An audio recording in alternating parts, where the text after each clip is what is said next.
seems to be live.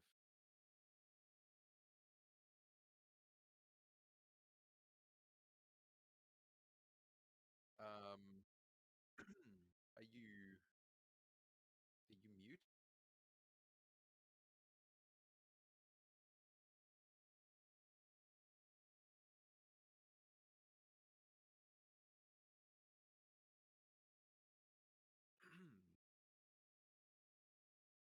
Alrighty.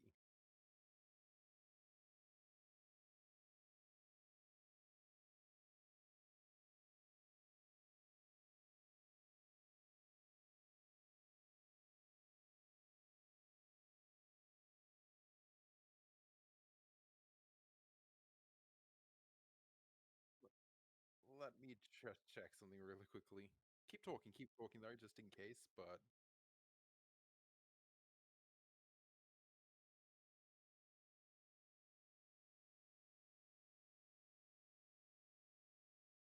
oh yeah, there's no sound at all coming from my phone or from the actual stream.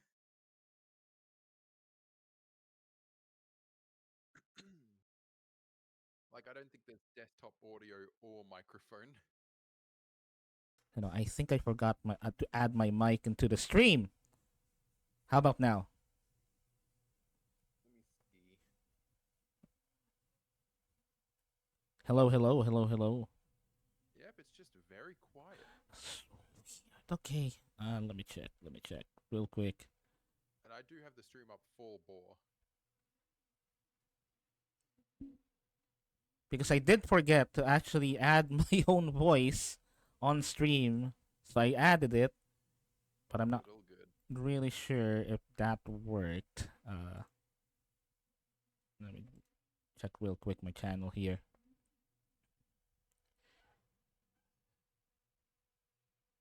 Oh, there you go. I can hear myself. A little bit quiet, but let me just keep talking testy test test test so then you can actually hear what I sound Oh like yeah, while I'm you are quiet. So let me put you up on Mac.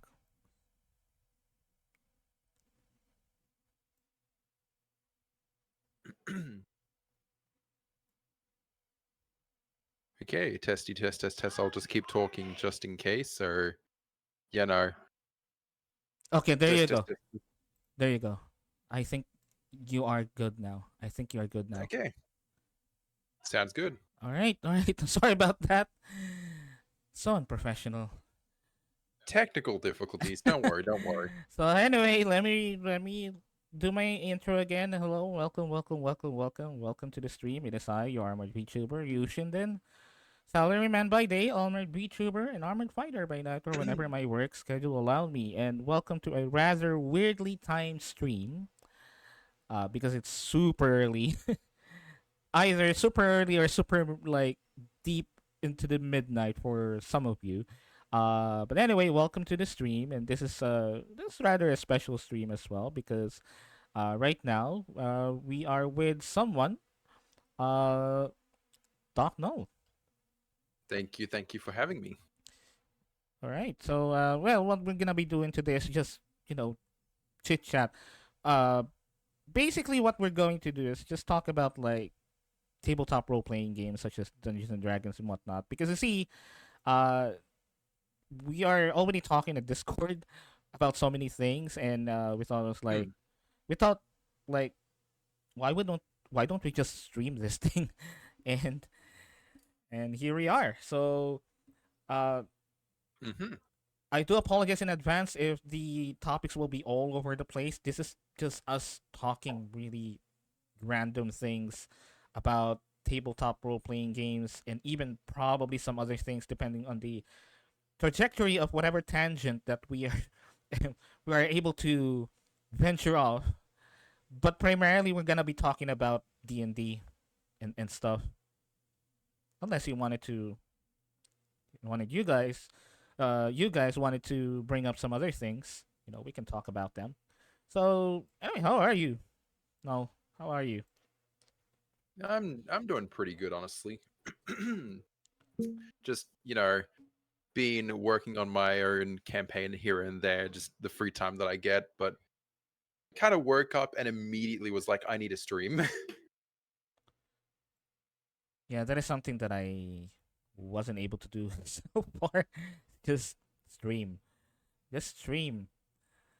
I need to like throw myself into OBS sometimes because I'll even if I want to stream, sometimes I'll just put it off for way too long. Like last night when I pushed it all the way to like after 12. It just having too much fun talking. But sometimes I literally just sort of sit there, mouse over the go live button, and I'm just like, am I ready? Am I hungry? Do I need to do anything beforehand? And I'm just like running my mind through all the stuff I need to do, but there'll be nothing that I have to do. It's just I'm worrying about everything.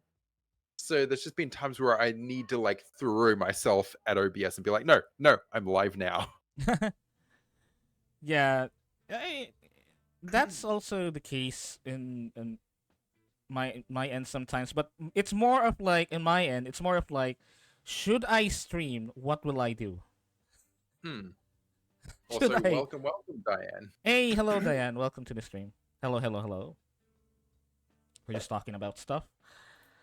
But yeah, I think it's more on my end. It's more of like, what would I stream? What would I even stream? I feel that too much.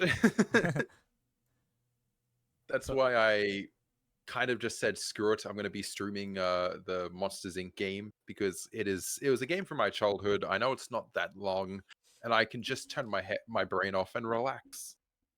So yeah, yeah, that that the one last night. yeah, pretty much.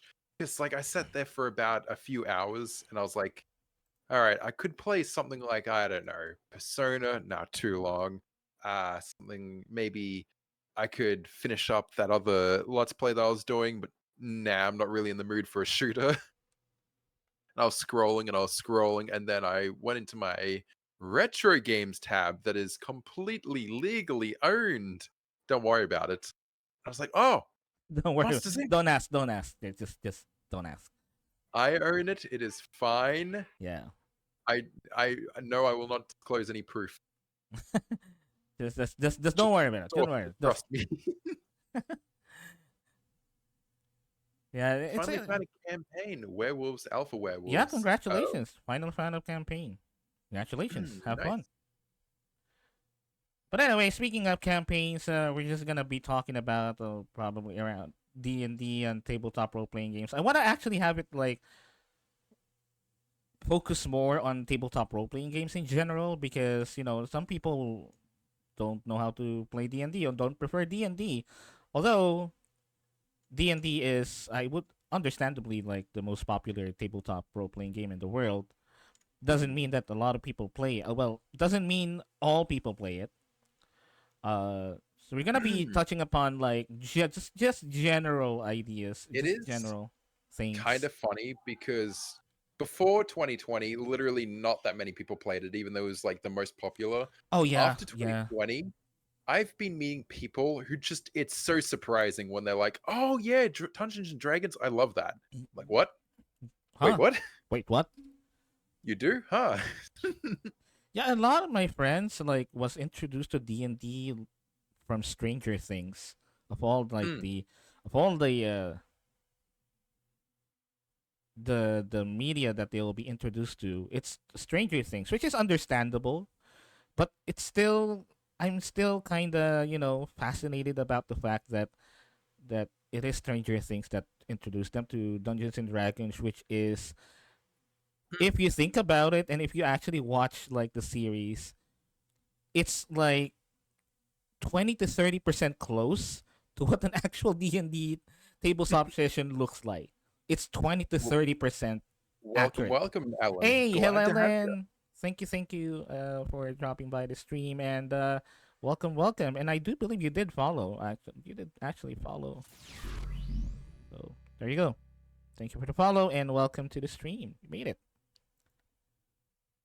Yeah, that's why the like. It's like no, Warhammer is like totally different. Warhammer is not only with bolt gun. People were not introduced to Warhammer with bolt gun. Ironically enough, they were introduced by either YouTube videos of people reacting to it, or VTubers that are learning the lore for some reason, which is good. As much as I love Boltgun, yeah, I don't think it would Yeah, like it's it was not starting a Balkan. new era. It's Yeah. a good game, but it isn't gonna people who don't know Warhammer aren't gonna be like, oh yeah, this game I'm gonna play it just because it looks kind of like Doom. I feel like it's probably attracted some people who like the classic Doom, but not the tryhards, and not really people who just aren't interested. Yeah. Whereas when 2020 happened, with D&D, no one had anything to really do. They were just like, well, I guess I'll find new hobbies, or I guess I'll just, try something new. And a lot of people were just introduced to D&D either because I want to say people started streaming it then. I knew some YouTubers who were just streaming it all of a sudden. I heard I heard a lot of talks of people just talking about it.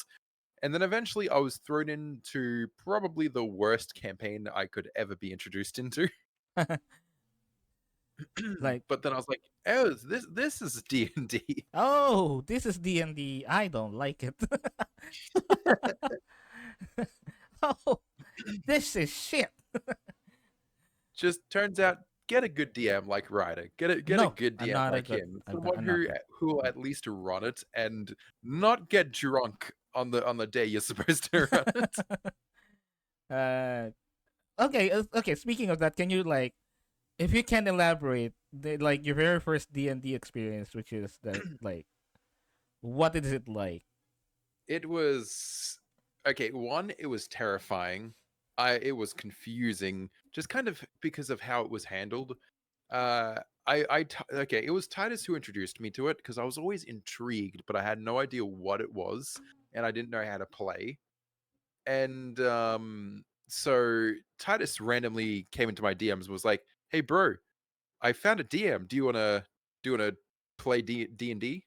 And I was like, "Oh, I don't know how to, but I'll give it a shot." So he eventually invited me to the server, and I was somewhat interested. Um, I got introduced to everyone. I got introduced to the DM. I got introduced to the players, and everything was fun. And also, fun fact: this was where I met Skull for the first time, Mhm. and our broship blossomed. And so yeah, we were playing this campaign, and it was a little weird for session one since he was also a new DM. Mhm. He was basically just like he was going through all the talk that you normally would, like, I apologize if I do anything wrong. I'm so excited though. This is gonna be fun. It's gonna be great. Come up with whatever characters you want and we'll run it. And I made this guy called I made this duo essentially because it's a guy with a sock puppet on his hand Mhm. who may or may not be sentient, and I called them Dick and Clyde. Dick being the guy's name, Clyde is the puppets. And he was a rogue entertainer. He did entertaining for a What business, but was your sensing homebrew? Alan was asking. not homebrew. It was like just the basic default game. But his like at first it was okay. At first I was like, oh yeah, I'm gonna have fun. How do I make a character? And everyone just kind of looked at me. Was the first oof. This was the first like red flag. Was Mhm. when I was like, all right, how do I make my character and everything? And they just kind of turned around and was like, you can just go onto D&D Beyond and it'll make it for you. Just go through all the things. It'll automate it and you'll have your character. And I'm just like, okay, is like how would I do the stats and all this? I think we rolled for it, but even then it was still like the concept was weird to me. And I had no idea how to make a character. I just went through the automated process. And eventually I had a character sheet which I needed to convert into just the I had to download as a PDF to send to them for I don't know why, because actually, yeah, no, yeah, I sent it to him. And I don't think we were even using the bot. So we just had the actual I had the character sheet, no idea how to use it. And I luckily though I had this other guy which sadly I haven't spoken to since that session, but he was really nice. I gave him my character. I gave him the sheet that I was the stuff that I was having trouble figuring out. But also, instead of telling me like, oh, this is what this does, this is how you do this, he was like, oh, I'll fill it out for you. I'll help out with all this. So he sorted it all out for me, gave me my character sheet. I sent it to the actual Discord, and yeah, no idea how to play. We were like getting ready for the first session, and so we waited and waited and waited and waited and waited, and nothing happened. And it wasn't until like the next day where he was like, oh, I'm sorry guys, I'm sorry. Mhm. Yeah, I got drunk. Sorry about that. But okay, how about tonight? Tonight? We're good for tonight? Yeah, I'll be down for tonight if you guys are up for tonight. And so the tonight happened, except once again, it wasn't the actual session. He was like, okay, let's just do a one shot. What? So we'll have some new characters. You can use your character if you want. Which I just wanted some practice or DMing first. And so it was okay for a while. We're going through a mansion, discovering things, and it got a little intriguing when before the session. Titus specifically, Titus had a character ready to go. He had Oh, the sheet Titus all was good. in the campaign. Yeah, yeah, yeah. And he told Titus, "No, I got this character for you. Because you don't like playing goody two shoes characters. No, this will be hilarious. I made you a goody two shoes character. Play this one." Titus was like, "But I have a character. I have a character rolled out." He's like, "No, no, no, no. This one. It'll be hilarious." And so Titus had a character he didn't even want to play as, and we're going through this whole session. Once again, it was supposed to just be like a one shot, but it was so confusing. And I'm so glad I made Dick and Clyde for this one shot, because their whole thing was I didn't care if they died. I didn't care. Like these guys were the most sporadic. I won't think about stuff. I'll do it. Yeah, so And like, so like anytime that just a character that can just play like close to a meat grinder character. basically, so anytime the party was like, oh, what if it's trapped? Oh, I don't know. He was the first one to be like, I don't know what you guys are worrying about. Walks through anyway. Like, for example, there's this one situation where we opened up an actual wardrobe, and he said that you could not look into it. It was like a wall of darkness, and you can't hear anything from it. You can't see anything from it. It's just pitch black from the door frame. You can't see into it. Mhm. And while everyone was like, what if it's a trap or whatever? Oh, like everyone was like thinking about throwing stuff in and testing to see if it was if it would kill you or not. I just looked at everyone, was like, I walk in. Everyone's like, what?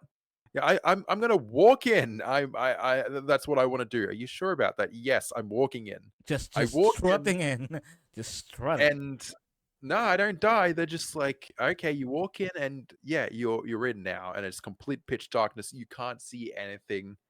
And I remember my response. It was kind of funny. I'm just like, all right, can I still see them out there? Because they're all panicking, like, oh no, he's dead, he's gone. Oh no, we've lost him. And he was like, yeah, you can see them. So I just extend my arm out, and you just see a middle finger before it retracts back into the darkness. That's a good scene. That's a mental image. With his fade, middle finger fading away into the darkness. Yep. So it was safe. I got a box or something which we needed for a puzzle. But yeah, I just made sure that anytime everyone was like worrying, oh, what if it's a trap? Oh, but we have to think. I was the one who was like, I'm doing it. And that's kind of why I do. I'm kind of glad that I was using Dick and Clyde, because for that session where no one knew what was happening, not even the DM, Hmm. I was just making sure things kept moving. Oh, And yeah, we had that session. I can't even remember if we had a fight or anything, but it was a few confusing. I think we had 2 sessions of the one shot before we just kind of stopped playing. There was like no other session. I don't think he even said there was going to be another session. so just Or totally stopped. yeah, Just none. total silence from the DM. Oh, And so we were okay. just waiting. We were just waiting, and yeah, I had no idea what was happening. We had no idea what was happening. And then ever since then, you haven't really talked to that DM ever since then, or No, it's like, I haven't spoken to the DM at all. And so that we just sort of faded from that, but that's where I met Skull, and we were just like chilling. Um, we introduced him back to our Discord, and he introduced us to his Discord, which you were introduced to. So we were just chilling. Mm-hmm. We were talking about D&D, and we're never really able to find another DM for a while Mm-hmm. until we found another one, and they were okay for a while. The sessions were good. It was like I still had no idea what I was doing, but I was just really wanting to learn. And this time I was like, okay, I want to be a magic caster. I don't care how difficult it is. I really want to be a magic caster. And so I made Tsunami, which is my lovable, adorable, innocent little bean who has no idea what anything has got. Like he was kidnapped by pirates, but didn't see it as being kidnapped. He didn't know what was happening because his whole story was he his father obviously abandoned him because Genasi. So I just took that. His father abandoned him, and this old couple from this village, took him in. But obviously, because the villagers were scared of Tsunami, they thought of him as a monster. They didn't show anyone that they were housing him, but they Mm-hmm. were just taking care of him. And eventually, the village was raided by pirates, to which eventually they were like, oh, this guy can create water, that'll be good to like keep us hydrated on the seas. So they pretty much kidnapped him, and for a while he was just like sailing around confused. Oh, they just want me to make water. No, well, doesn't matter to me. So just going with it, just going with the wind, going down current. And then eventually the ship was being attacked, and Tsunami just confused, just, oh, okay, just like the village, I guess. Anyway, uh Titus's character comes in, and he was playing this guy called Jax, which oh, hang on, let me think. Trying to, because his name is a pun on the brand of beer. Jax Daniels, I think it Jax was. Daniels. Yeah.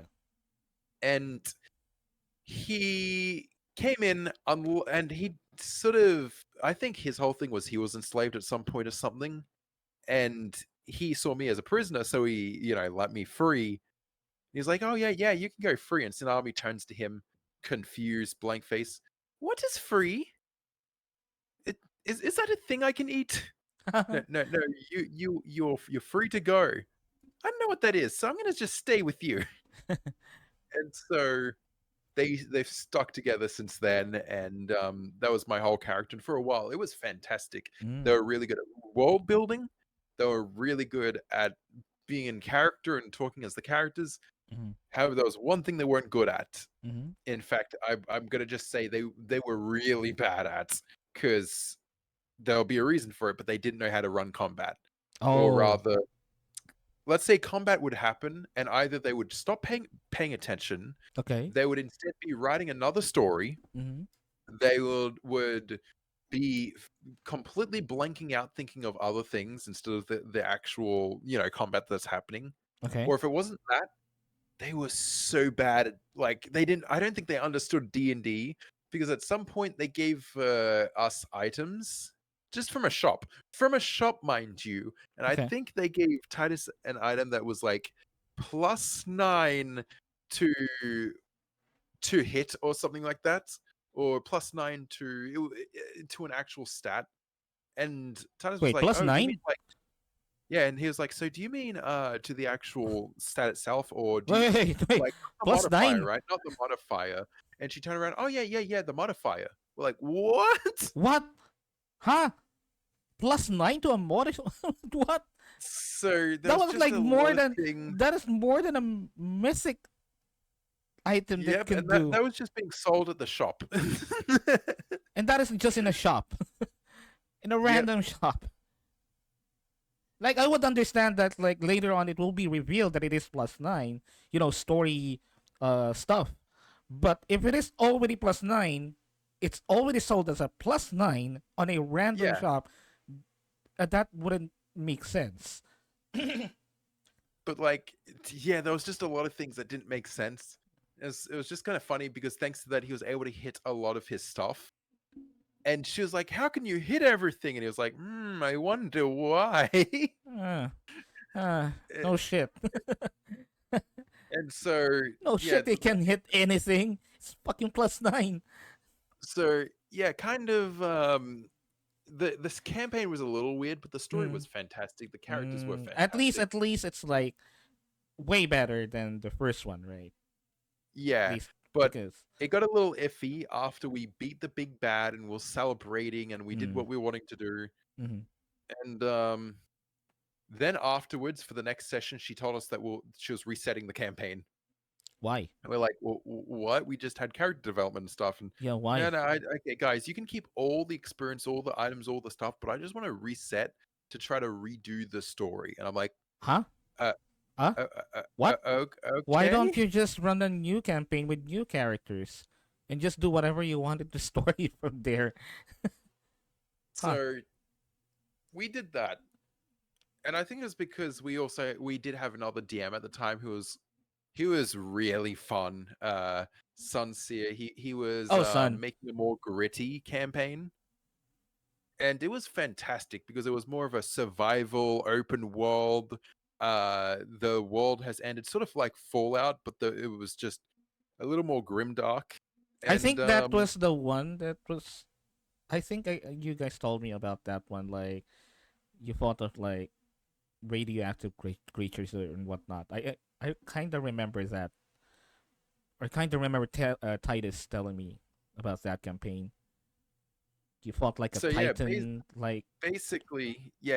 It was fun. I was actually this was the first time I was playing Doc Knoll as an actual character, but because post-apocalyptic, he was kind of turned into a ghoul. So it was really interesting. I like how he did this. This was a little bit of homebrew, but basically because he was a ghoul, um, I think it was the fact that he was able to just eat flesh or stuff from monsters to heal.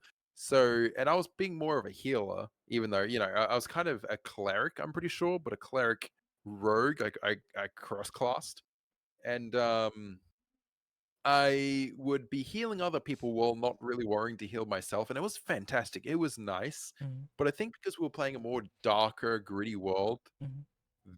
they wanted to make theirs a little more grim dark, and so the next session was way darker, and this is where it just kept getting worse.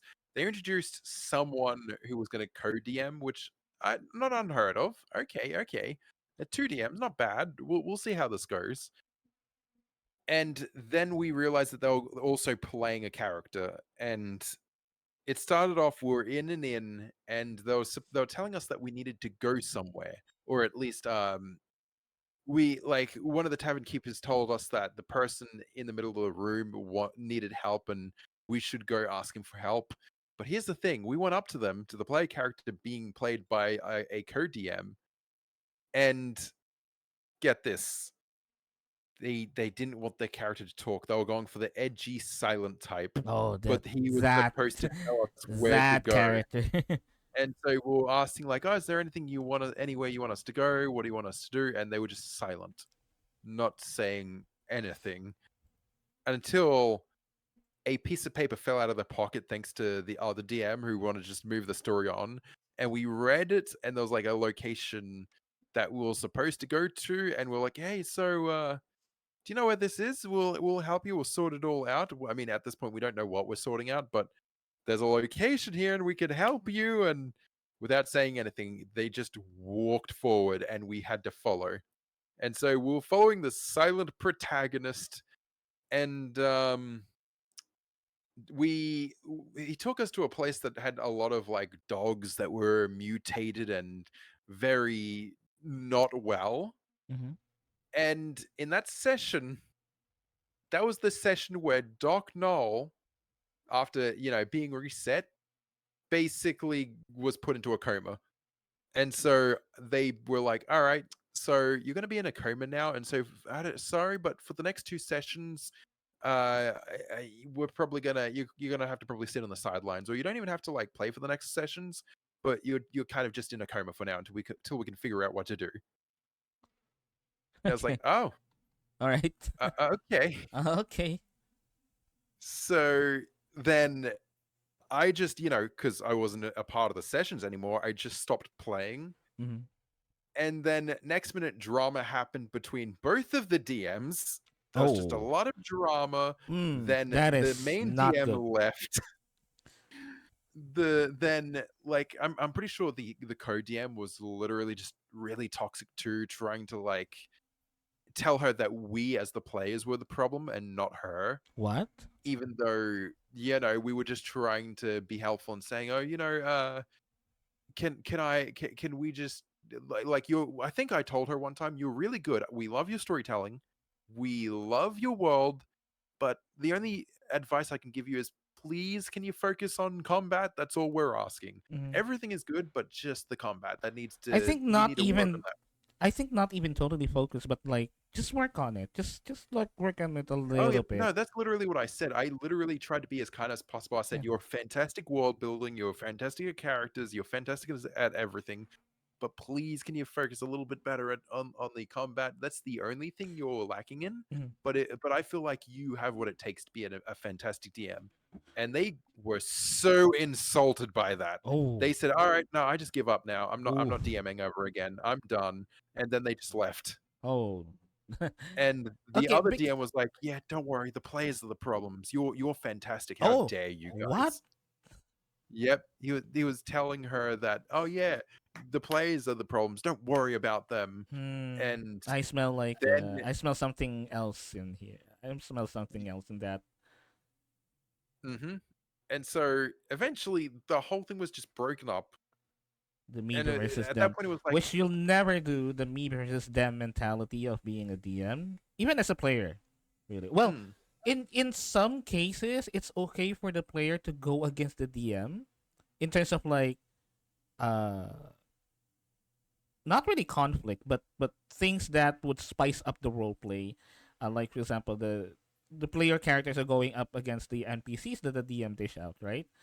That's hmm, perfectly fine in some extent. But for you being the DM, uh, fostering a me versus them mentality on your end as a DM, and even encouraging it, or even like doing it all the time is not good because yeah, being a DM, you should be the last person that should be partial.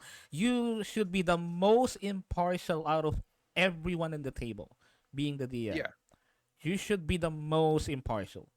Uh, you should recognize if there's like problem players, but the recognition should be going towards bettering the table. It's not because you just don't like the player or you're going hmm, against the players uh in a sort of like in a competitive type of way, which is why I again there's being a competitive like player as a DM doesn't really work. Believe me, it yeah. doesn't work. It doesn't work. So it's weird. So go on. There was also another red flag I forgot to tell you about, but back then I was already considering doing DMing because just because of how fun it was and how well they were like making the characters and Yeah. making the world. I was like, oh man, I feel like this is something I could do. It was just in the back of my head. It wasn't something I was like, oh, I'm going to do this. Mm, But I was like somewhat inspired, so I even told them like, oh yeah, thanks to you, I'm a little intrigued. I might do it one day. mm, And during one of the sessions when I just kind of told them like, "Hey, are you there?" Because the combat was happening and they were not even listening, and we said what we were gonna do, but silence, the complete silence, and all I was saying is like, "Hey, DM, are you there? Combat. We're doing this." And they just kind of turn around like, sorry, listen, I'm just writing a story, okay? I'm writing a story. I apologize. Okay, tell me what happens. Okay, this happens, and then the next turn, once again, silence. So I was like, wait, could you, she's writing a story while running the game? yes. And then the next turn, I like I tried telling her, hey, could you just kind of write that afterwards? We're in combat. We just want Yeah. to, do Wait. stuff. And she get this. She turned around and was just like, no, okay, I'm done. Noel, you run it. And she just left call. Oh, okay. So it's just like fuck it. Oh, And I was like, oh, all I was just like the that's combat. we're, weird, we're in right? combat.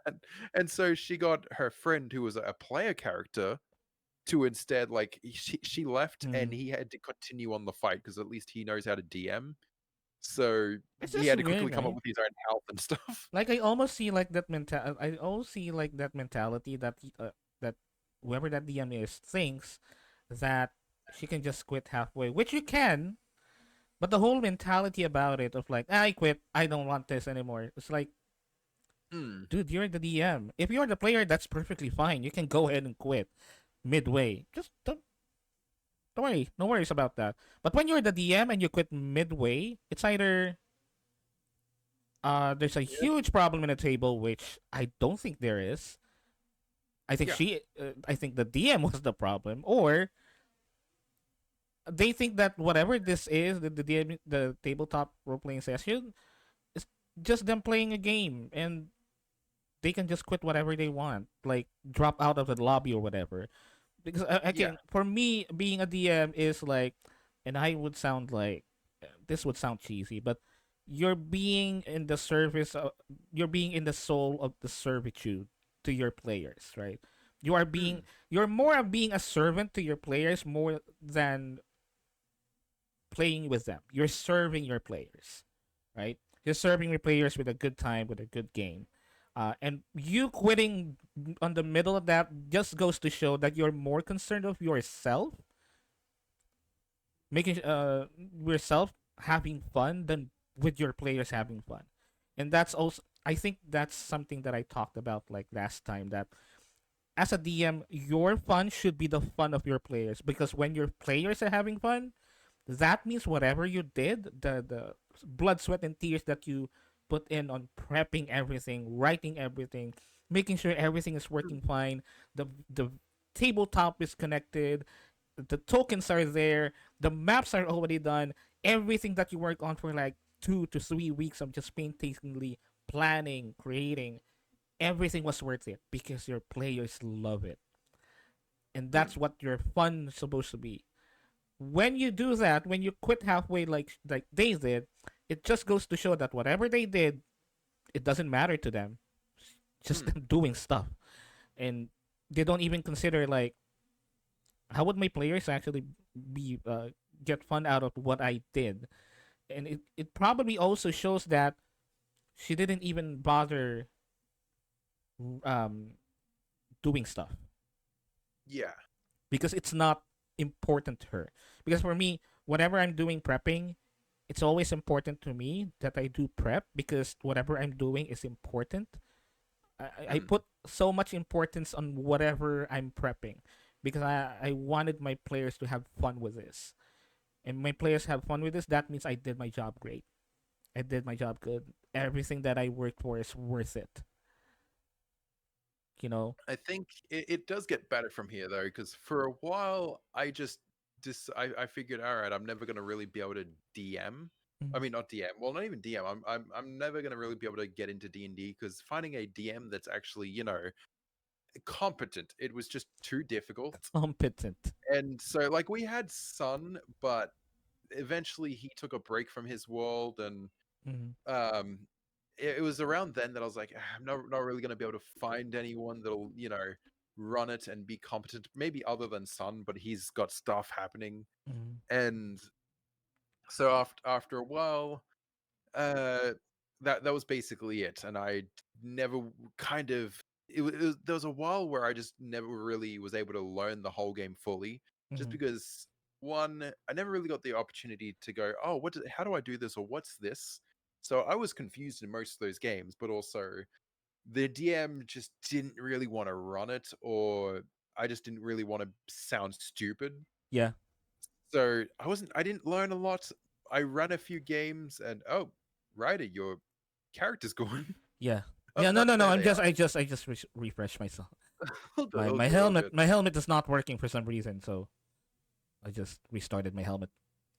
Anyway, anyway. For a while that was it, and eventually one day Titus came and told me that, oh yeah, so we found a DM. Would you like to play? Like, we might have a spot open. And after this, after all this, I was a little worried at first, but I kind of just said, yeah, why not? Mhm. I don't know if I'm gonna be good because I might be a little dumb, but we'll see, we'll see. And then bam, he introduced me to you, Ryder, and I'm gonna say I was absolutely shit scared. I was shitting my pants because Me when you too. TM'd me and I am fucking you terrified. you sounded so not to say that you aren't professional, but compared to the other ones who had no idea what they were doing and Uh-huh. didn't know anything, you seem to just have everything ready, everything done. You know what you're doing, you know what you're planning, you knew everything. It was so professional.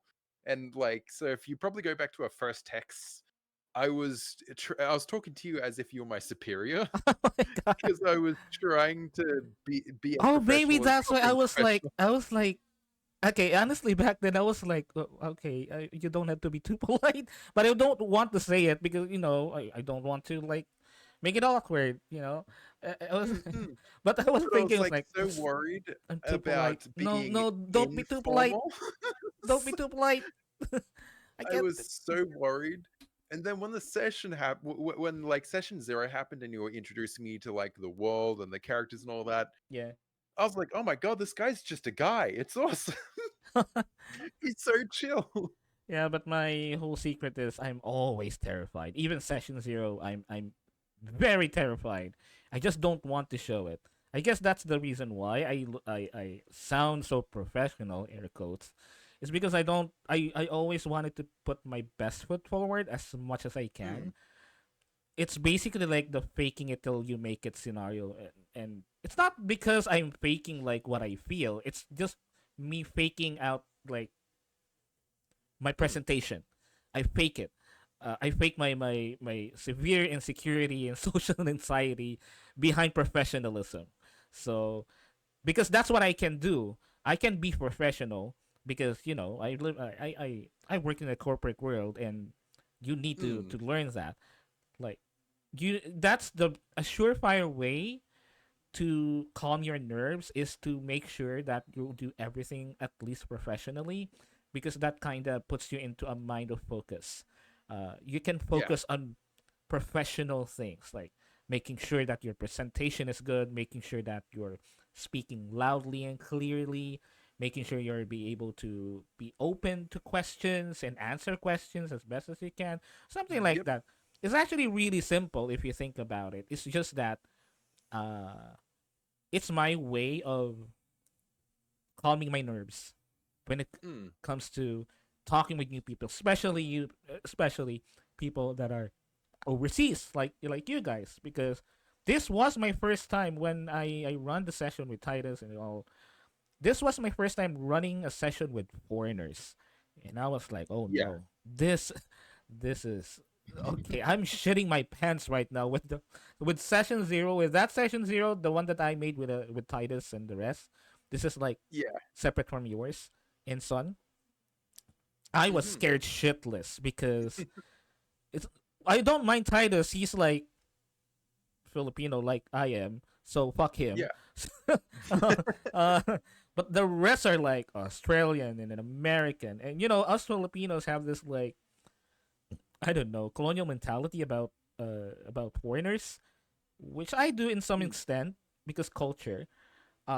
So I am like very terrified when I was speaking during session 0.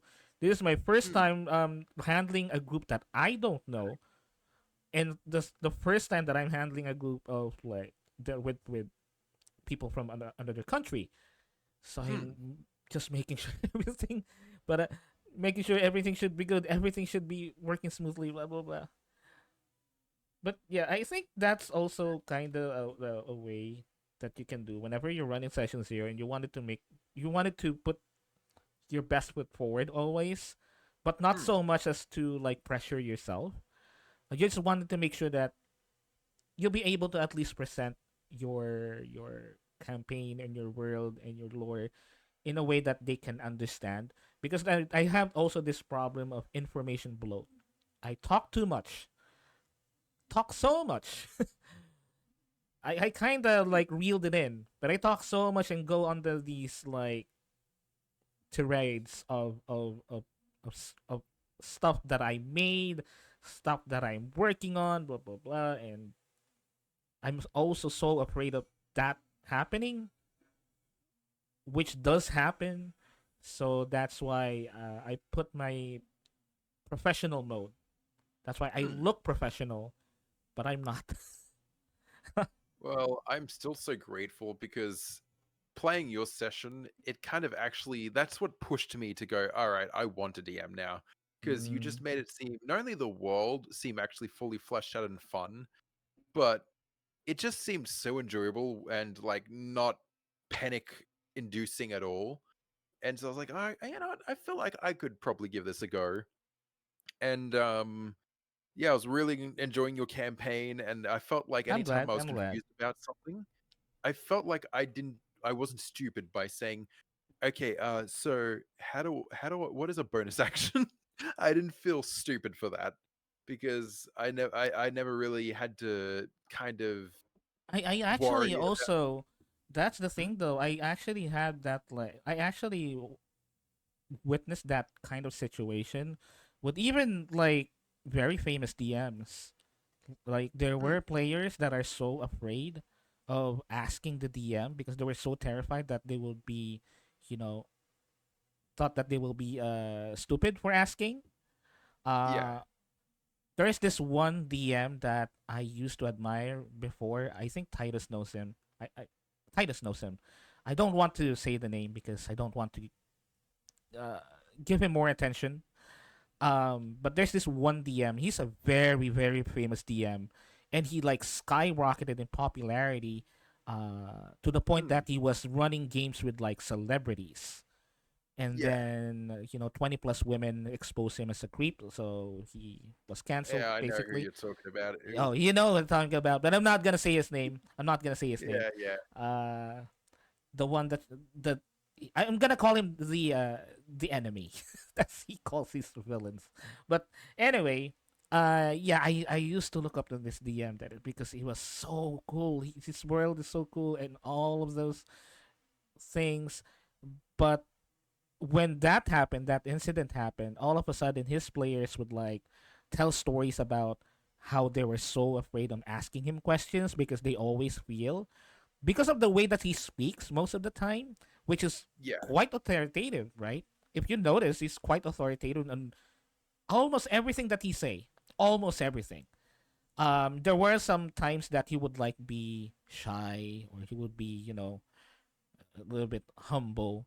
But most of the time, especially after the incident, people would notice that he would mostly speak authoritative to the point that our players were actually terrified on asking him questions because they might Hmm. be getting shouted at back, or they might, be thought as stupid for asking questions, especially for the ones that are very, very new with D&D. And the thing about Hmm. this D&D games is it's heavily homebrewed. Like he has rules that only he has. Like it's not even a homebrew rule that he like was inspired from.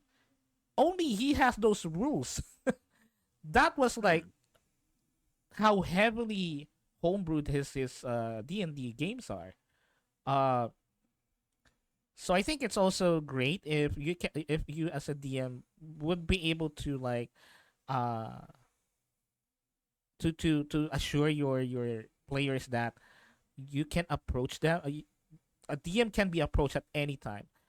It's just a simple matter of like letting your players know that uh I am a DM and my job is to answer your questions. Hmm. That is actually literally my job. It's not a privilege that I give out, nor is a privilege that you get. It's my job and your right to actually ask me questions as a DM because that's literally what I do. Answer Yeah. questions. Uh so so yeah, I think that's also a great way to like ease in your players, especially the newer ones, because more often than not they are very very scared with the rules. That's the top one thing that they're very scared of: the rules. It's not the role Yeah. play. It's not how they role play their characters. It's now how to build the concepts of their characters. It's not how to write their backstories. It's the rules that is number one because I've seen it time and time again with every new player that I run or play with, that is the one thing that they're afraid of. And believe me, because that is also the one thing that I'm afraid of whenever I'm trying out a new system. Uh, let's say Call of Cthulhu. Call of Cthulhu's rules scares me. That game is scary, and the rules scares me more. Actually, about that, because okay, I've only ever known well, not sorry, I've only ever known D&D as a tabletop RPG, and I probably know only like two other systems, but I've been hearing a lot of Call of Cthulhu. Mhm. What is that? Okay. I am no expert with Call of Cthulhu. I wish I am, because Yeah, I no, would just love to run a Call of yeah. Cthulhu game. Uh, Basically, the whole idea is the way that you roll for like skill checks is you either go over or go under or equal to the percentage that was set on your stat block. So, for example, Hmm. you're rolling an investigation check. There is based on the computations of your like character, the skills that they have, the abilities that they have, the background that they have. You will have a certain percentage of Hmm. success. Like let's say around 33 or 44%. Let's put it at 44.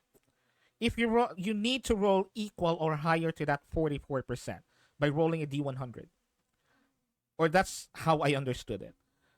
I'm not really sure about the dice, but that's how I understood it. You need to roll equal or amount equal or more than the success threshold of what your stats dictate. It's not unlike D&D where the DM or the game master dictates the difficulty. It's actually your sheet that dictates the difficulty or how well or how poor you'll be able to like do a thing. So you could probably DM a game by yourself. Theoretically, yes, but it would be better to have like a keeper of secrets. That's what they call a GM in Call of Cthulhu. Hmm, Keep okay. keeper of secrets. So that's also the kind of the same way Vampire the Masquerade does. That's also kind of anything that is powered by the Apocalypse, I believe. The rule set system. That's the rule set engine, air quotes, that they use, powered by the Apocalypse. I Because see, I there see. because there are some systems that are derived from an RPG engine, air quotes, where they base the basics of the dice rolls from. So, for example, there is this one role playing game called Monsters of the Week. And it is based on a combination of the D6 system and the powered by the Apocalypse system. Uh, Hmm. so there are like, for example, D&D is a D20 system because that Yeah. means you roll a D20 most of the time. The main dice that you will roll is a D20. Now there are also systems that had the D6 system, like I mentioned, Monsters of the Week, where you roll D6 instead, and then add your bonuses and modifiers. There's a D10 system, which is something that I'm trying to use on my own system, on my own homebrew role playing game, Project Gear. I use a D10 system. Uh, some would just use a two-sided dice or a two-sided coin. There are like lots of tabletop role playing games out there that not only uses a D20 system, sometimes they don't use a dice at all. There is this Hmm. one game called, I think, Dread is the title. I forgot the title. But the whole idea is it is a suspense horror game. Where you I believe you play as like campers. Or depending on the type of story that you wanted to explore. It is a horror game, and the whole idea is whenever you're trying to do something, there's a big Jenga tower that that will be erected right on the table, the middle of the table. There's no dice or anything, just a Jenga tower. And whenever your character tries to do something, you will have to pull out a Jenga piece. Yeah. Now, that is not the only thing that will happen. Whenever something dreadful happens, someone must pull out a dice, a Jenga a Jenga piece.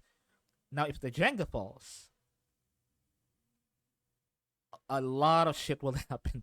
A lot of not good shit will happen. So that's like the whole idea. So there's like other systems that even uses like not dice for their systems. Hmm. Okay. Okay. Now, Call of Interesting. Cthulhu is a little bit complicated because of how you build your character. I think that's where the complication lies, which is building your character and distributing the stats. But I believe there's already like websites that does that for you. But when you do it in an actual table and building your character, it is actually hard. Hmm. All right. Sounds interesting. I'll have to look into it at some point. Yeah, I would love to have. I would love to run a Call of Cthulhu campaign because like in Call of Cthulhu, your characters will either guaranteed to either die or go insane. Guaranteed. It's just a matter of telling the story of what happened before that. It's basically that. Or maybe your character might survive, but they're never be gonna be the same again, because in Call of Cthulhu, the fact alone that you know shit about elder gods, that fact alone will make you insane. It will change you as a person. So you will start like the campaign with have no idea about elder gods, no idea about Cthulhu, no idea about Shurgorath, no idea about the King in Yellow, no about no don't know about shit about any elder gods. But when you finish the campaign or the session, your character is just a changed person, just due to the fact that they were able to encounter elder god shit. So as I mentioned earlier, it's either your character dies or go insane, and or your character is just a changed person. Hmm. So there are like games like that. As a matter of fact, I was trying out this other game which is Iron Sworn. Now the whole idea about it is uh it can be run without a DM because it's all based with a lot of it is based on tables that you roll to make things happen, basically. So you don't need a DM for it because the rule set makes the DMing for you. You just need to roll on the tables whenever you need it. So for Hmm. example, you're rolling you're checking out, let's say you're searching for something, right? A particular object. You would perform a move as they call, wherein that move has a particular card that you pull out on the pull out of the deck of moves. Um, Now that card will tell you to roll something and add a modifier. And whenever you roll something, you will check the result based on what the card says. So, for example, you rolled a critical success. That means you will be able to find that particular object you're looking for, and you get another thing that's special that might help you. If you roll a fail or a critical fail, not only you will not be able to search that object you're looking for, there is a complication that will happen. Now, that complication, you would need to roll for it to see what that complication is. Because as I mentioned, no DMs, so there's no one to actually tell you what happens. You would need to roll for it on a table. And that table will tell you like a phrase or an adjective. For example, it might say rival. So it's up to you to interpret that word and how you Yeah. connect it to the complication. So let's say rival is the one that you rolled. Maybe a rival would arrive. Maybe one of your rivals would arrive. Or not even your rival. Maybe an enemy would arrive. Because they're rivaling whatever you wanted to do. They're not particularly rivals, but they're villains. You can do that. Or maybe they're like completely someone else that you don't know, but they wanted to get what you wanted to get. So it's all about interpretation of how you interpret what you rolled. where you Yeah. make the story as you go along. As a matter of fact, I was running it alone. I was running this character I was running this character named Leon Caridas, and so far what he did so far is he was able to like infiltrate this village. Is this like almost invisible village of wood elves that have wooden masks, and Hmm. he's trying to find his sister basically. Uh, so he was pointed out into a almost invisible wooden woodland of these wood elves that had wooden masks, and I think you will be almost be caught by the next time that I run it because I Yeah. rolled like a complication. I rolled a critical failure and one of the sneaking rolls, and we will probably be found. He will probably be found, or maybe depending on how I would interpret the role. Hmm. So there's lots of like tabletop role playing games out there that are really interesting, and I always say that when the D&D thing happened, the D&D fiasco happened, I said that uh this is actually the perfect opportunity for you guys to actually search for those other role playing game systems out there because D&D is not the only role playing game in the world. It is the most popular, but not the only one. And I would tell you that exploring those other systems gave me so much ideas that I even applied in my own campaign for D&D. Like so many Hmm. systems. Past class is something that I got from another like system.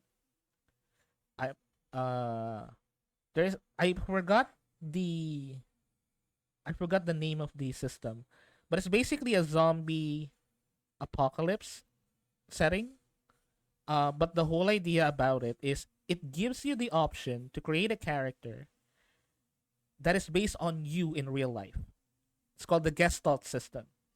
Uh, so basically, you can build your character based on your real skills in the real world. So, for example, um, if you in real life do some body some weightlifting, the gym, you could set your character to be like high strength. But Yeah. if you're not that intelligent, you're not. It's not that you're not intelligent, but you're not well educated or not well read. You can make your intelligence lower. It doesn't matter. It gives you that option actually, and I think it would give you like additional points for role playing that, for role playing as yourself in that setting. Hmm. So I kind of yoinked that idea. Kinda yoinked that idea. Kinda. But yeah, one system that I've been looking into for a while, and I've just kind of been waiting for updates, is there's this Pokemon role playing game that I've been really interested for a while. In fact, they even have two modules. One is obviously just the default game, but they've even been working on a little bit of a mystery dungeon module. And I've been looking into that, but it's so sad every time I'm looking into a system and then like those updates, no updates. It's so sad. But I feel like a Pokemon one would be so cool, especially because of my history Mm. of like many moons ago when I was younger and smarter.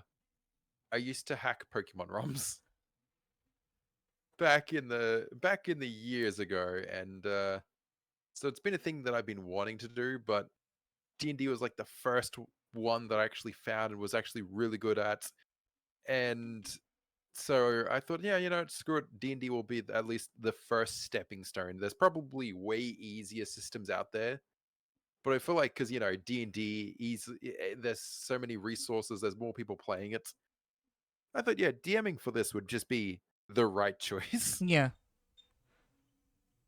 I mean more than Digimon, which is this is just personal preference, but I would prefer a Digimon RPG.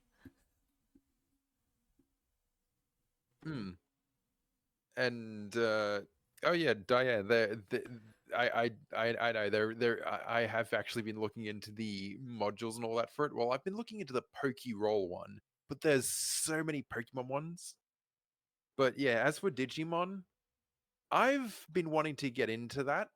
Hmm. I just don't know where to start. I even been wanting to Just start like with the get into first that one. game. Just Yeah, start.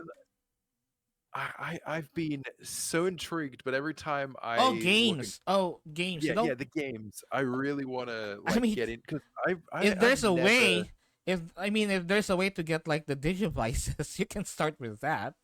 If there's any way that you can get the digivices, you can start with I that because they started as like the Tamagotchi ones, the hmm, digivices. That's actually where I it think started. I used to have some cards of it, and I remember hearing a lot about Digimon, but I never knew what the hell it was, and I never Yeah. had friends who were into it because the two giants that were the biggest debate at least in my school Mm. were, oh, you like Pokemon? Screw you. Oh, Yu-Gi-Oh's better. You like Yu-Gi-Oh? No, Pokemon's better. Oh, we're That was talking the about like the biggest trading card debate. games. Oh, I'm just saying in general. Oh, okay, And okay. so I got into Pokemon. I played the Pokemon games, I played the Pokemon cards, I Yeah. watched the Pokemon anime. I couldn't get into Yu-Gi-Oh because there was just so much rule breaking. They would Oh, yeah. establish something and then break it. It's like, Yeah. oh. I mean, when it comes to Yu-Gi-Oh, stay away from the card game if you're starting out. Just stay away Hmm. because at this point it's so much like rule bloat at this point that But it isn't worth like uh spending your time or dedicating your time for it because as you mentioned earlier, it establishes new rules and then breaks it the next day. yeah. And so I've heard a lot about Digimon, but I never knew where to start. Like I Yeah. was like, oh, maybe there's a Digimon game. And so I was looking through, and there's so many games, but the community seems mixed on it. And then when I saw Jaden's video of how she was trying to get into it, it just seemed even more complicated because she was going through the same thing of like, Yeah. oh yeah, I asked the community and they say this game's good, but then they say no, this game's bad. Oh Try no, this one instead, but there's no, that one's bad. Try this one no. instead. Yeah, the games are kind of like a hit and miss, hit or miss. I rather, when it comes to the games, that's why a lot of people starting up Digimon with the anime.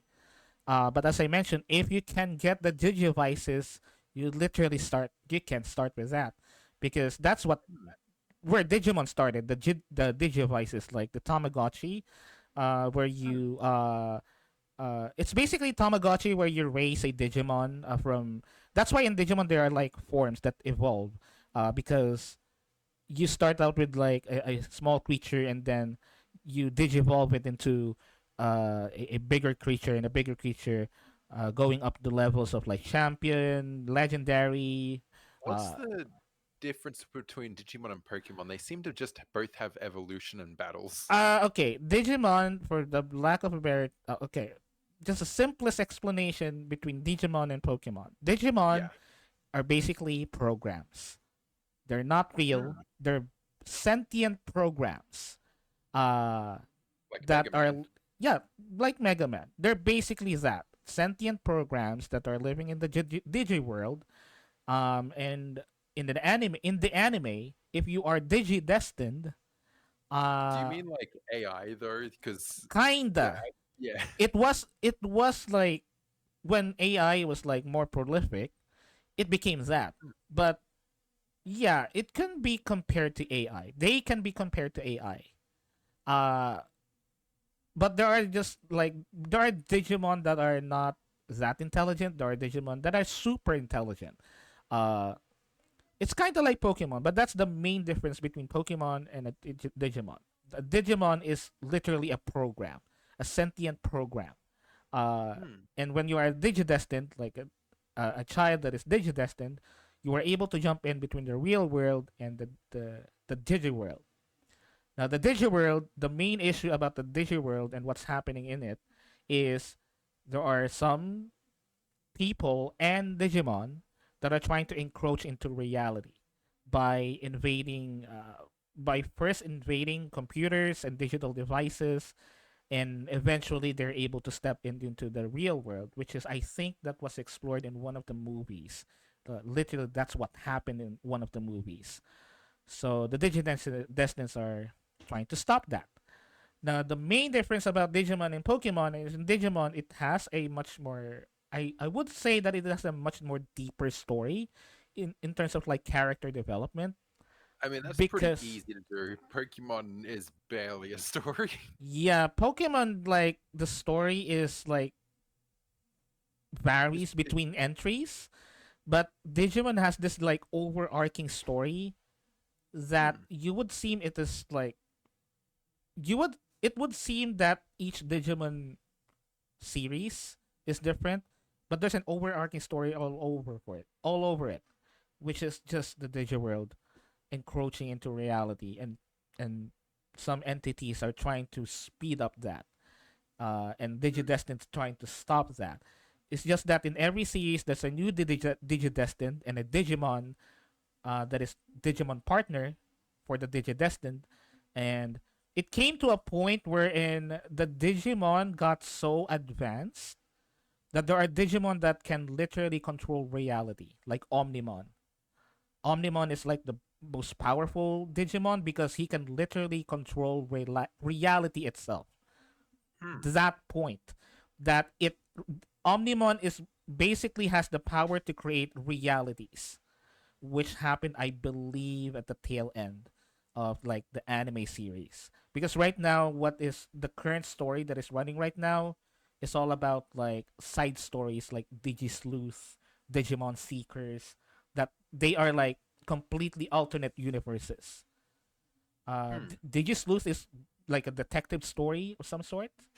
Digimon Seekers is like a battle royale between Digimon users in reality using these like sport watches kind of thing.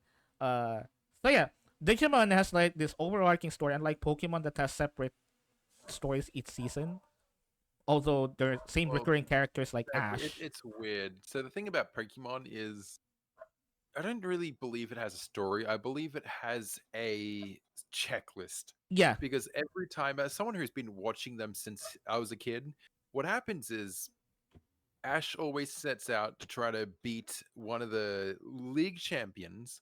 He'll go from gym to gym, sometimes beat them, sometimes won't even beat them, but they'll give him the badge anyway because, oh, you're the main protagonist. Mm, And he'll go through, his Pokemon will get strong, and then he'll lose at the champion. And then on the next island, suddenly his Pikachu gets sick and gets weak again. And it happens all the time. We're like, okay, all the so time. beating all the gyms, then he beats the legend. Oh, is he gonna beat the legend, the the league champion? No, he loses again. Then Pikachu gets sick, and then rinse and repeat, rinse and repeat. It's the same thing.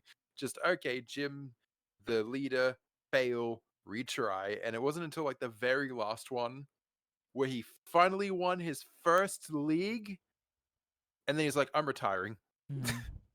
I'm done. I win. I'm the master." And it's like, no, no, you're not. You lost all the other ones. Now I'm the champion. I'm a Pokemon master now. Ash, no, I don't think what.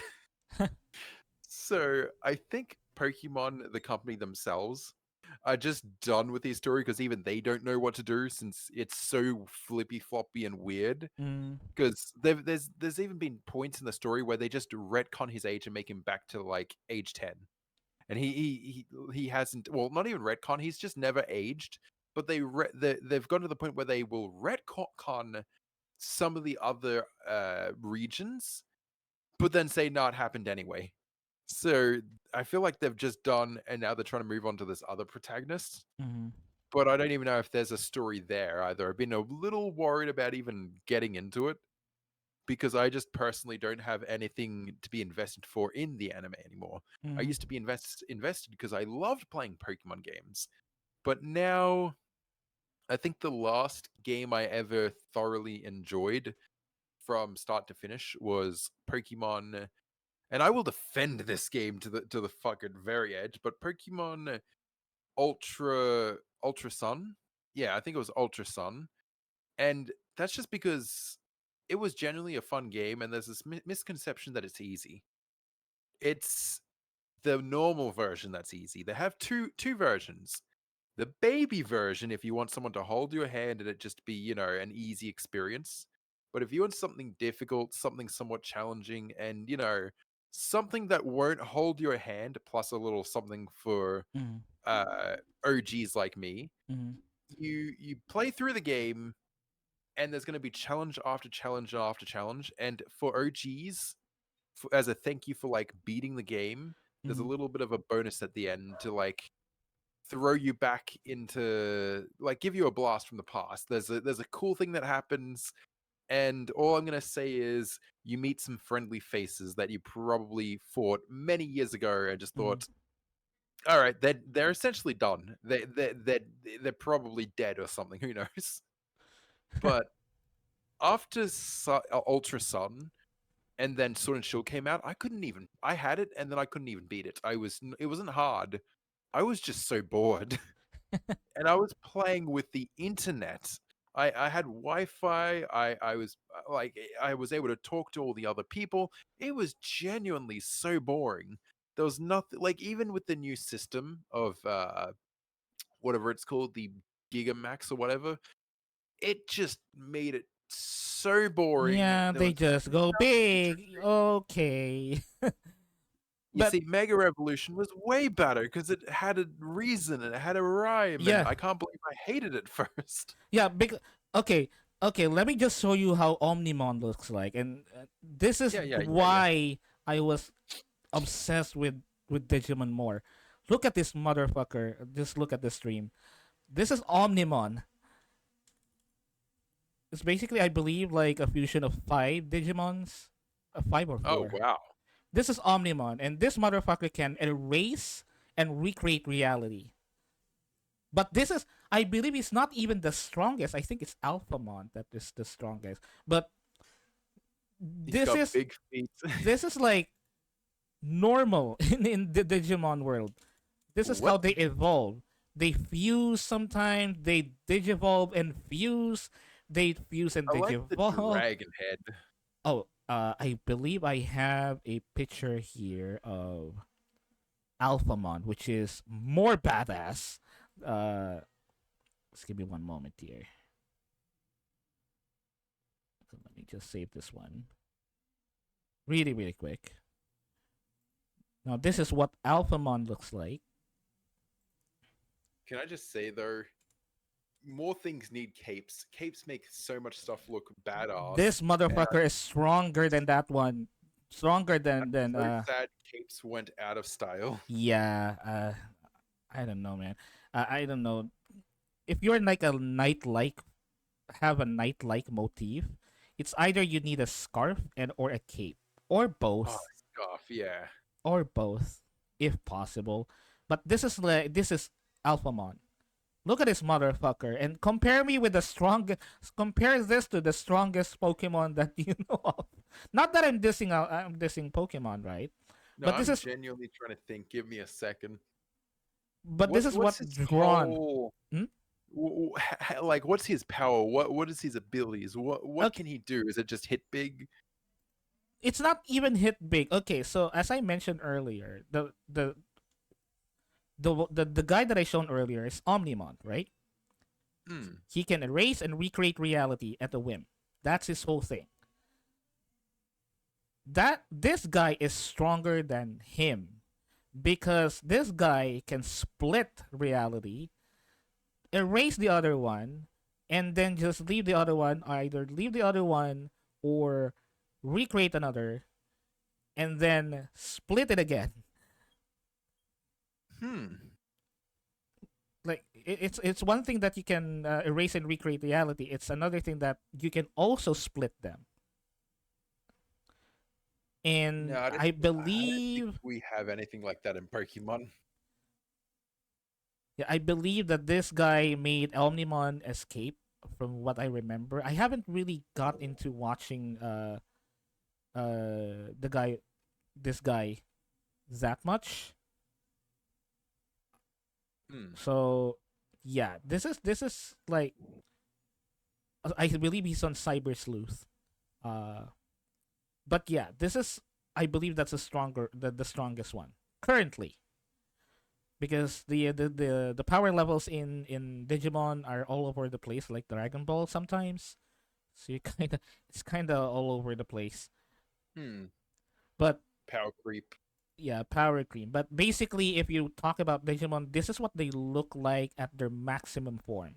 Like the ones that are showing up right now in Pokemon and Digimon, Pokemon that are the strongest. Like who's the strongest in Digimon? I'm sorry, in Pokemon currently.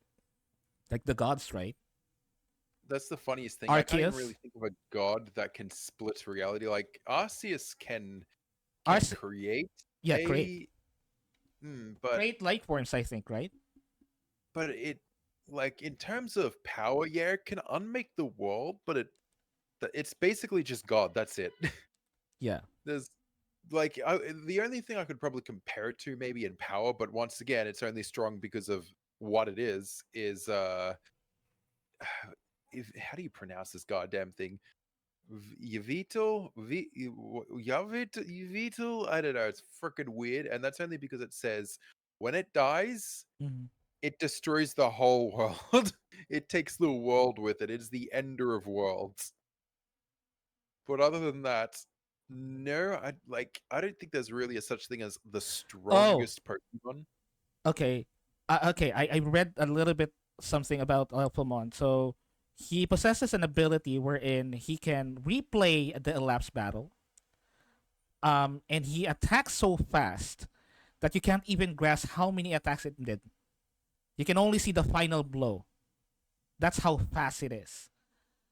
For a guy this big, when it attacks, you only see the last attack, but you never know how many attacks it did. Yeah, Uh, we don't I, really have anything like that. And I and mean, yeah, it splits reality. It divides reality because of the sword, the Oryuken. Uh, and have those realities split into two realities and have another reality split into smaller realities. So, yeah,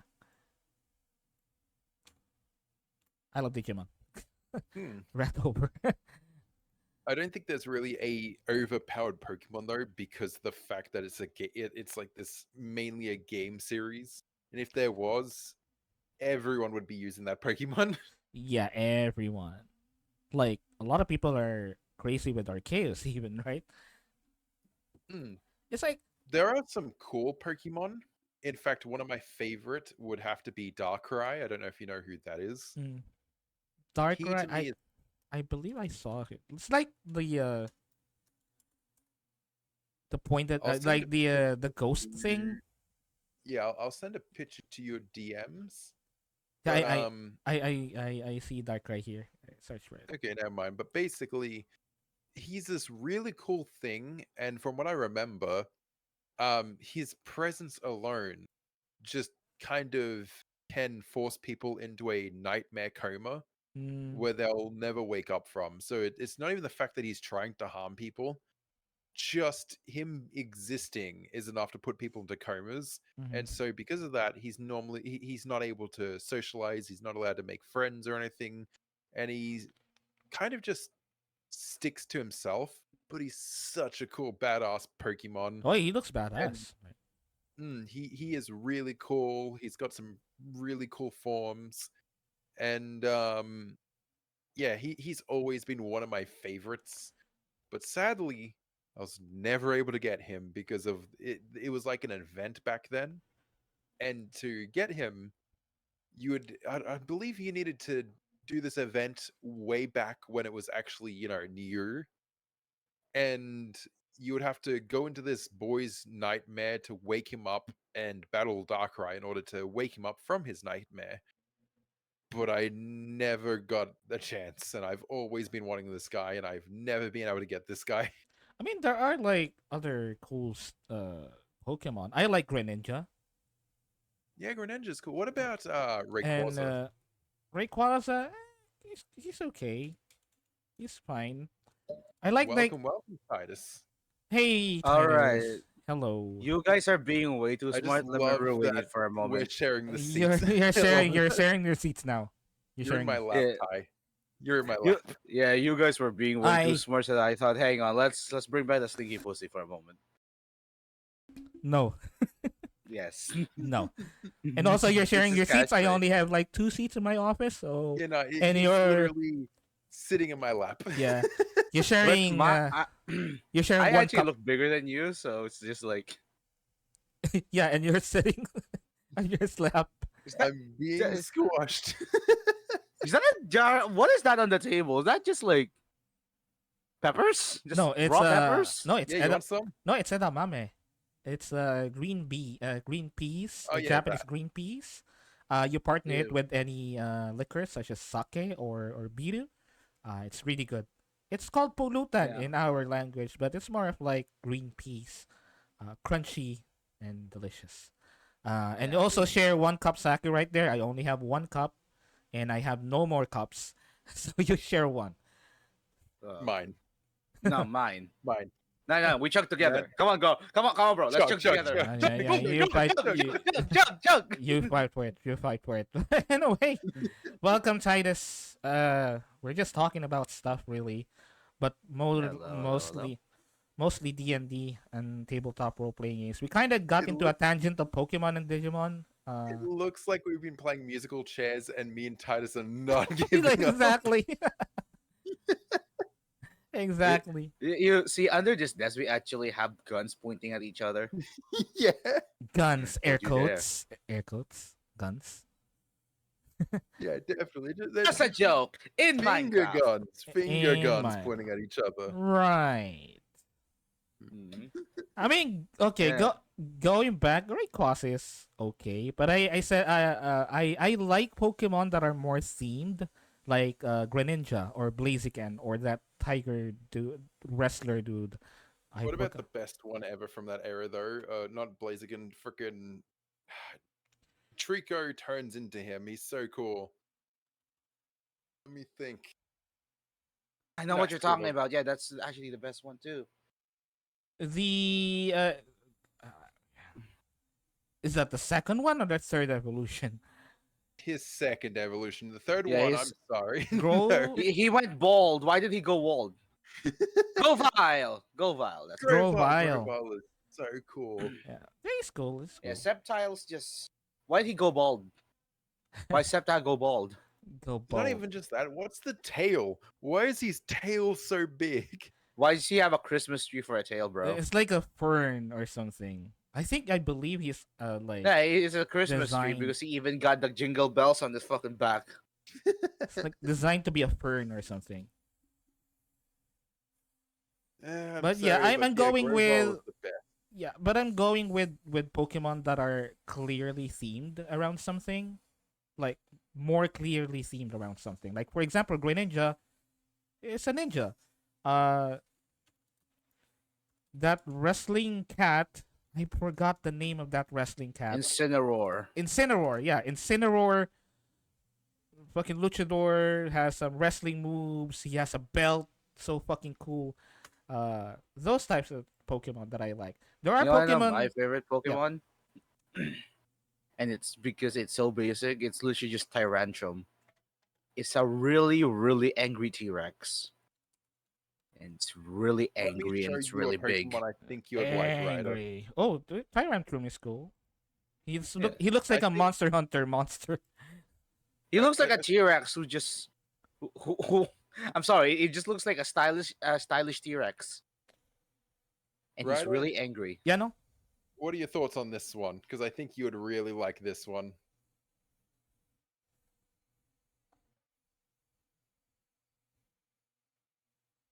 Did you DM me on? Yeah, I DM'd. Can I see it? Who's this? You know, I'll just send it to the actual main deck just in case. Main deck. I think you'd like this. Oh yeah, this one. What was this one called again? It's called a Bishop. Oh, Bisharp. Bisharp. He evolves from a Pawniard. Pornyard. Yep. Oh, I like the third, the next evolution. He's King cool. Gambit. Hmm. Yeah. I like the third one because he literally is a samurai. He's a Yoroi. Of He even course has you the would. seat. He has the Fucking sit. force, you weeb. Yeah, because I'm a weeb. I like that he just has a mustache. Yeah, King. Yeah, it's a mustache sword. Yeah, it's literally. It's basically a samurai armor. In the weeb. Fuck you. I'm neither saying that in a good or light context, but I'm just going, hey, you're a fucking weeb. I am a weeb, so what? Touch grass. Hang on, Anyway, actually. Where's my FromSoft checks maker? Give me a moment. anyway, we got into a tangent of like Pokemon. We Hmm. believe it or not, we're talking about Call of Cthulhu earlier, and uh, we went into a tangent towards Pokemon and Digimon. Uh, so what you're talking about again about the tabletop role playing games? Oh, speaking of that, uh, going back to the topic of like uh what got you into D&D tabletop role playing games? I mentioned earlier that a lot of people that I noticed recently were introduced to D&D through either Stranger Things or Critical Role or even both. But the weird thing about it is a lot of Critical Role fans don't even play D&D at all. They just watch Critical Role. Unlike Stranger Things fans, where you at some point they would play D&D. I noticed that a lot of Critical Role fans don't even play D&D. They just watch Critical Role. This Yeah. one's better.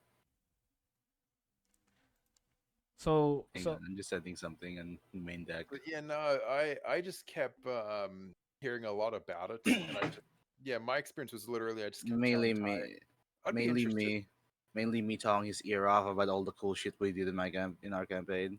That, but no, I just kept hearing crap. Like I'd be hearing stuff from other people, or just reading stuff on Reddit, or seeing videos of people being like, "Oh yeah, I did this in D&D, and in D&D you can do anything you want." I'm like, Mhm. "What?" There's like I mean, not really anything set you could do. If you feel like it's possible, you could do it. I'm like, oh my god, that sounds cool. in some extent, in some extent you can do whatever you want, but you have to Well, see it yeah, in a I'm not saying different you could like. become Yeah, God. yeah. Hmm.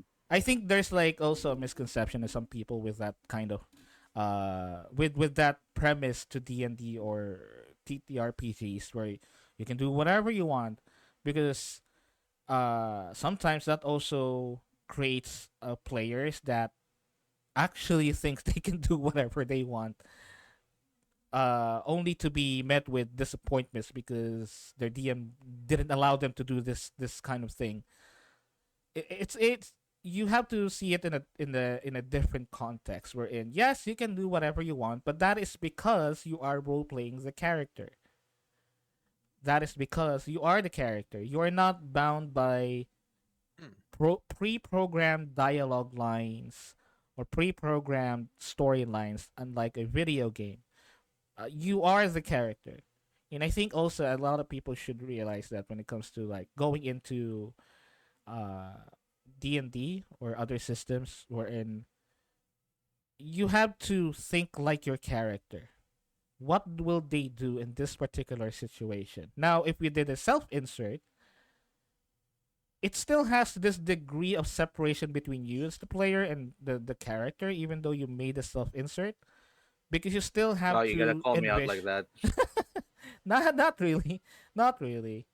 Again, it's not all about you, okay? Well, it is about you sometimes, but You're damn fucking right it is. I'm the best. Everything revolves around me. I am the center of this galaxy sure, and I this love that universe. sure. Titus doesn't even got a mouth open thing either, so he's just like, No, oh no, he does, no, he he does, no, does, I he he do. doesn't. does, he What the does, fuck are you on I about? was so confused. he does. Now you see, you were just too lost into these fiery eyes. Because you're so close together. I was too busy staring at your tide, wanting to choke you. Too busy Oh, enjoying the what else you gonna do, sensation. big boy? My tie is better than your tie, but it is not better than Ryder's. I'll say that he's got actual He's got the detail. stripes. No, Yeah, man. He's got the stripes. It's like, Oh, look at actually. Speaking of, look at us, distinguished gentlemen, yeah, looking all all nice and suits, fancy. Hmm. very professional. Very Very corporate. professional. Corporate, professional in gamer chairs. but gamer chairs and one cup I mean, sake. to be fair, to be fair, it oddly fits because those fucking. There's nothing more indulgent in our culture than a fucking gaming chair. There's there's nothing more pointlessly useless you can throw your money at than a fucking gaming chair. I Oh yeah, stand by that. yeah. I want to get a gaming chair with lights. No reason in particular. I Like, just want one I've with already lights. got one. Yeah, I've also got the same plan. It's so pointlessly indulgent it's like that I want one. I think this is like for people that don't know that like orthopedic chairs Oh, exist that actually helps your back. It's for but people that's that not a have gaming money, chair. Gaming but gaming not a chairs gaming literally just chair. It's look not a like gaming chair, right? but There, but it's not a gaming chair though. Yeah, it so helps yeah, your it back. oddly fits just incredibly greedy corporate bastards sitting on gaming chairs These are for the supposed. low price of $700. You can give me your soul. I Yes, mean, you give it to me, not the other way around. Go fuck yourself. actually, what I'm initially thinking is I would need like chairs that are futuristic looking because we are in the futuristic background, like all of these gadgets and shit, and I cannot find one, so I resorted to like gamer chairs. Ryder, respectfully, if the Doomslayer has a gaming chair, there's no reason you shouldn't. He actually has a gaming chair in He's his got a room in point. the He's got a game. Fair point. point. Fair point. I saw that. But hey, going back to the topic. So okay. So no, how is it now that you are actually running your own game? How is it? How does it feel? You see, it's in the middle of man. Everything is nice. Everything is great. I love this. To what the fuck is going on? that What the that's how fuck? I feel. I have There's no no in idea. between. There's no in between. It's just either oh yeah no this is just a chill sesh or right my players are death rolling my boss right now my big bad. Hmm. Hmm.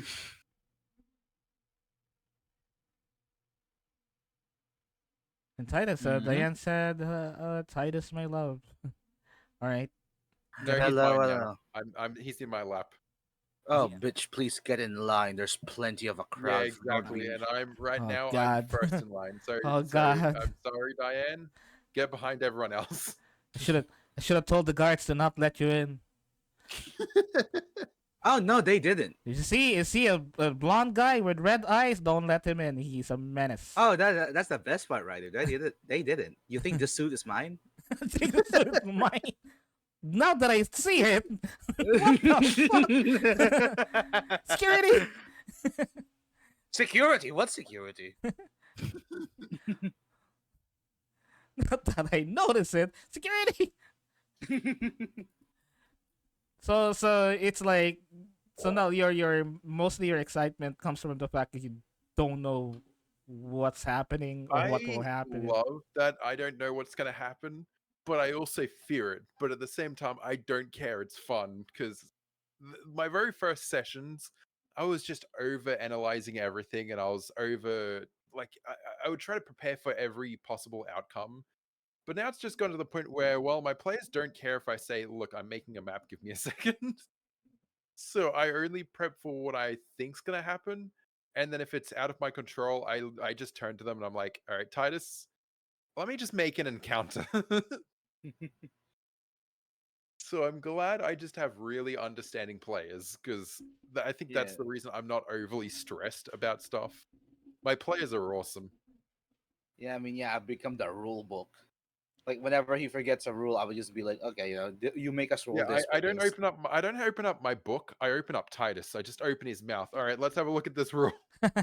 Pull out his tongue. You just see on my tongue. Fuck I mean, you. it should be right. It's like it's a cooperative game. Your players should also be able to like let you know. Oh, you forgot about this rule. Or this is actually the how the rule works because you might be Kind of wrong. funny because there's been so many times I'm like, okay, that it might be this skill, and then Titus goes around. No, actually, it'll be more fitting for this one actually, and I'm like, now that you say that, it makes sense. It makes You're sense. right. I told you, common sense ruling. Don't stress about it. Yeah, yeah, that's actually really really helpful. As long as it makes sense to you in the in your common sense, logically, might as well do it. Mm. Yeah, The, that's what the whole principle of D&D 5e is built on, common sense ruling. yeah, The closest thing you get from your skill list, roll that, sure. yeah. It's all about what's logically connected to this type of check for this type of action. Would it be strength based? Would it be dexterity based? Would it be uh more of like investigation? That is why I'm so confused when people are confusing per investigation with perception, because honestly it's actually easy to learn the difference. Perception is like using your senses. Investigation is using your logic. Hmm. So whenever they're searching for something using their senses, you use perception. Uh, as long as it uses their sight, their sound, their sight, their hearing, their taste, their touch, or any other esoteric senses, you use perception. If they're searching for something, but trying to like find the connections to get where they need to need to search on, let's say a particular location, like finding clues or whatnot, Hmm. and making those clues have connections and whatnot, that's investigation. As long as you're using your brain to make logical connections to either find something, uh, either an object or information or even a person, you use investigation. Yeah. Because there are like even sometimes there are people that confuse wisdom with intelligence.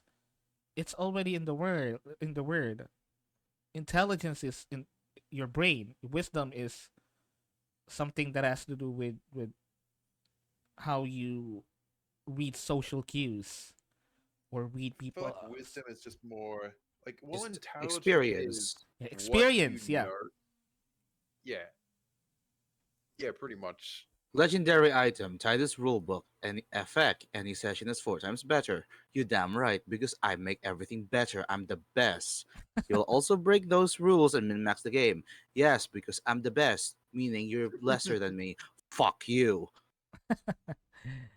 Anyway, it's Titus, the best in the world. Listen, we can't help this man. He breaks into all of our rooms. Anytime he hears someone click go live, he's just there. Hey, I mean, it's okay. Only the only reason that they haven't stopped me yet is because what the fuck they gonna do about it? it's it's more of like we can't do anything about it, so might as well. He's like a natural phenomenon, you know. He's The like force of nature. he's like I'm a a force force of of nature nature. villain. You you hate it, but what can you do? Mm. So Have I even introduced myself to your viewers? No, no, you they just know you. you just barged in. Oh, they know me. Okay. Oh, but if you want to introduce yourself, go ahead. Yeah, you know what? Fuck it. Hello, hello, you beautiful bastards. My name's Titus Drake, is the greatest and sexiest mercenary in these lands, and I now own the stream. Ryder, I'm holding a gun to your head. I'm joking. Slash me slaps the gun away from you. Oh fuck! He's role playing. Slash me pulls out the gun, points at your head. I just like to imagine you don't actually do that. You just say it. Yeah. Yeah. This- It's like, oh no, I suddenly don't have the gun anymore. like, And then the other guy was like, slash me, shoots you again, pulls another gun, shoots you in the chest. Slash me, You see have that? Ooh, body harder, art. daddy. Ooh, harder, daddy. That's your power, Rider. You don't even actually do actions. You just say what you're gonna do, Yeah. and Your people role give up. play. Slash People me, I give up. have body armor. Gods. Slash me points to penis. Slash me stinky pussy. Uh-oh. Oh. Oh my god. He's role What did I say? playing. You guys Oh are my being too god. smart. You guys were being too smart. I had to reduce for a Slash moment. me, slash you. Diane, there Uh-oh, it is how you stinky. do it. Whiz is why you do it. Yeah, in some sense, in some situations, yes. But how you do Well, it can also go into wisdom because you can use wisdom to know what to do. You don't necessarily know how. You don't necessarily know the specifics, but you know what to do because of experience hmm. or common sense. Like you're not particularly smart, but you know how to do it, kind of thing. Mhm. Yeah, that's the perfect way to explain it. So I always use like the tomato system for the stats, for the attributes. I use more the tomato system. Basically, how the tomato system works Oh. is, I think you know this, Titus. I'm pretty sure you Yeah. know this. Yeah, the Yeah, I know tomato this. system is basically, you use a tomato to explain the attributes. So, for example, when we talk about strength, is how hard you crush the tomato. When we talk about dexterity, how fast you dodge a flying tomato. Constitution is how long till you get sick when you eat a rotten tomato. Intelligence is knowing the tomato is a fruit, not a vegetable. The fucking nerd. Wisdom is Wisdom- is knowing not to put it into a fruit salad. Yeah, wisdom is knowing Because that you're a don't pussy. put it in the fruit salad, and knowing that it's delicious with burgers. Uh, Charisma is to be able to convince one person that this tomato is good. You should buy it. So that's how I explain it with the tomato rules, which I also stole from other DMs. So Well, I'm stealing it from you now. So Replace that's the tomato with best way. Don't balls. re-steal. That's, I think, the best way to explain it to new players. My explanation, no restill. I will replace the tomato with balls. With balls. How hard you crush the balls. Dexterity is how you dodge the balls. Oh, Uh, Constitution is how How long deep till can your balls go in your mouth? how deep your balls going to hell before you gag. Uh, Wisdom is where the balls are located, and knowing that it's not pee is not stored in the balls. Uh, it's cum. Intelligence, It, intelligence is knowing. yeah, Actually, intelligence is fondling the balls. Wisdom is knowing not to squeeze the balls. charisma is to basically explain that that's not your child. Wait, what? charisma is He's dodging child support. charisma is Charisma how is how explaining clean. you were never there. It was someone else in a pussy. Charisma is realizing now that those balls are really good looking. Uh, if you have max charisma, you just end up like me with gigaballs. Swinging between the legs. Have I told you Big that story? balls. Why I keep making that joke, right? Oh, do you want to explain it on stream? On do you? stream? Because I love telling the Would that story. get It's me fucking banned? hilarious. Would that get me banned? It's Come not too on. much. I'm not gonna. All right, go I'll ahead. So it was no worry. It was already after me and this chick, pillow talk. You know what I'm saying. Wiggity wink, And nod, Wink, wink. wink, wink, wink. yeah, and then halfway through it, having some pillow talk, she was just like, "Hey, your balls are a lot bigger than what I'm used to." And me, I would take that also. Fuck yeah, my genital is real big. I'm such a fucking man. But I had the moment to think. That's not my dick. That's my balls. Do I have extra large balls? Oh no, that is not a good And- sign. That's That is I've just been not, hella paranoid ever since then. bruh. You should be afraid if you have super large Well, balls. you know what they say. It's Large either balls bring lots of money. no. What? Either that or cancer. Clip that! Somebody clip that! Either that Somebody, or I'm gonna clip that. cancer. Surprise! You have testicular cancer. I'm clipping that shit. Yeah, you should be. If your balls are very big, you should be afraid. Actually, you need to see a doctor, bro. That's testicular cancer is a thing. Oh wow, Tanukis have legendarily been known to use their testicles as raincoats, or as weapons, or as drums. Oh God, you're like the Tanuki. Yeah, that's what I was trying to say. The Tanuki have big balls because Yeah. apparently it's a symbol of wealth and Yeah, it's wealth. prosperity, Titus. You're gonna be very wealthy, and your balls are gonna live long.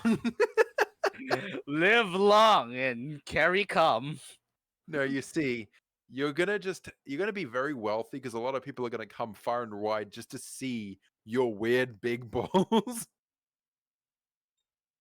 You It's see, just- I've never seen other people's balls aside from porn, and those are always exaggerated, right? So I don't know, okay? sure. Unless It's you- porn, it's all unless you- fake. It's all fake. Sure. Listen, unless you two show me a picture of your balls, I'll never be able to get rid of this fucking dilemma in my mind. Sure.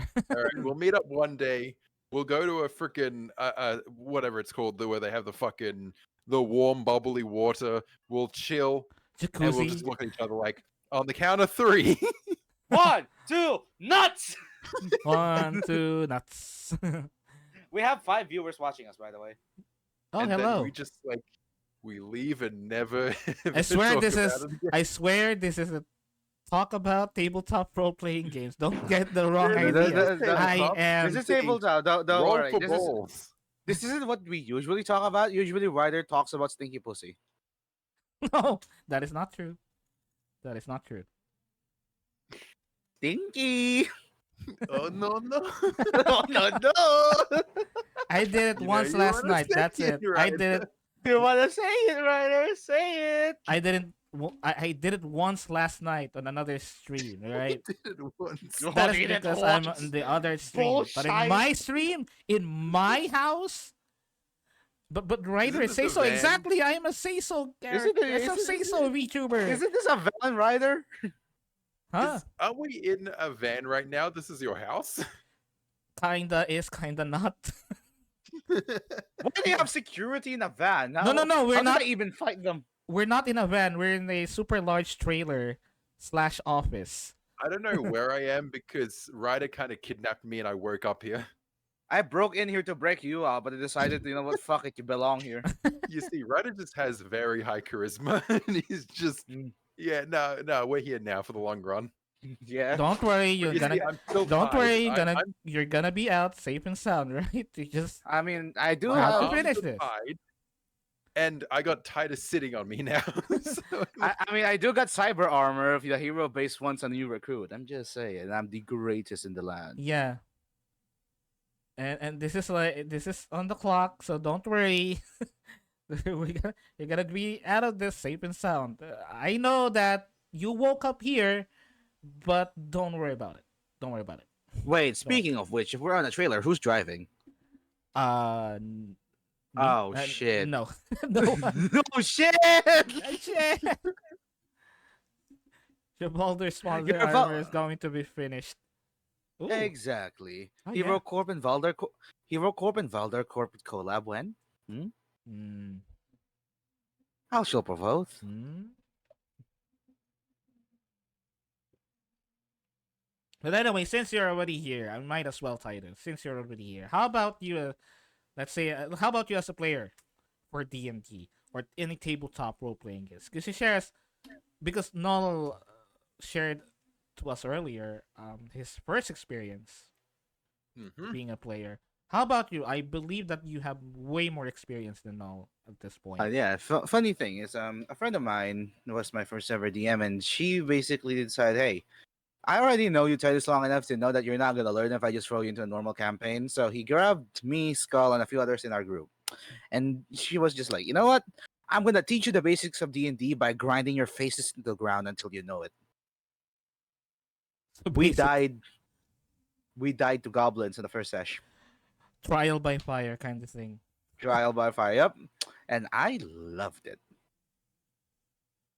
So that's what like that's like your very first experience, right? Yes, actually.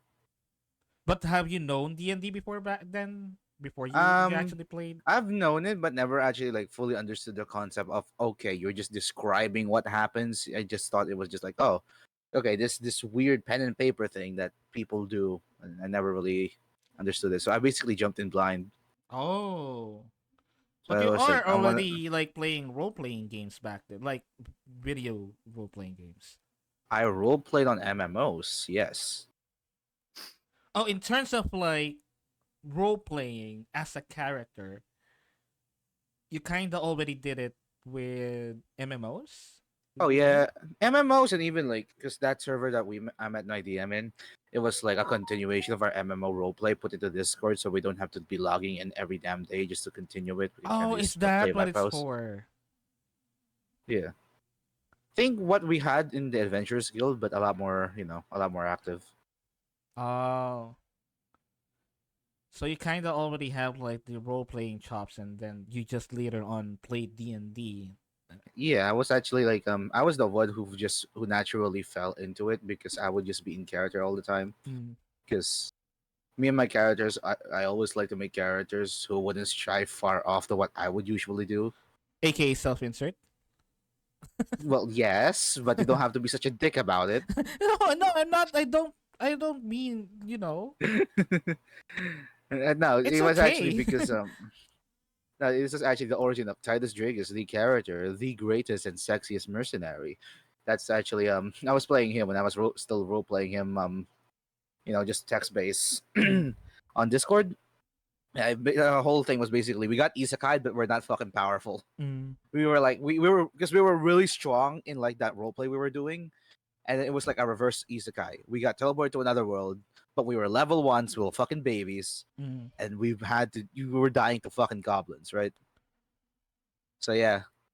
But my character has always kind of been like, no matter how powerful or not powerful he is, he never took anything seriously. Which somehow, what would happen was me and Azazel. You guys know Azazel. We is a friend of ours that we don't have on stream yet because his fucking mic sucks. Azazel, if you're watching, fuck you. Anyway, He's He watching right can't. now. No, he can't because his he phone can't. sucks.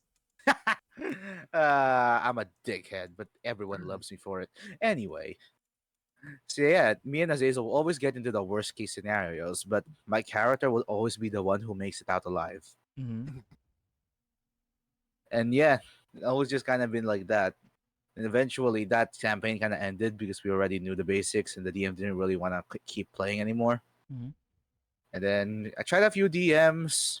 Eventually, got started realizing, wait, if I combine this with this ability and do that, I do more damage and I'm more survivable. Mm-hmm. And, makes that over the years. I'm in your campaign and I've become everyone's worst nightmare. Nah, I can Yeah. I can handle you. I can handle you. As I Oh, always can you say. now, big boy? Huh? Don't Mm. get I the wrong will make a idea. one shot for your character eventually. You wait, bitch. I want to make a campaign where you can just be as broken as possible. Yeah, right. That's why again. That's why I love Titus being a player. In my campaign because he just pushes me to be more creative.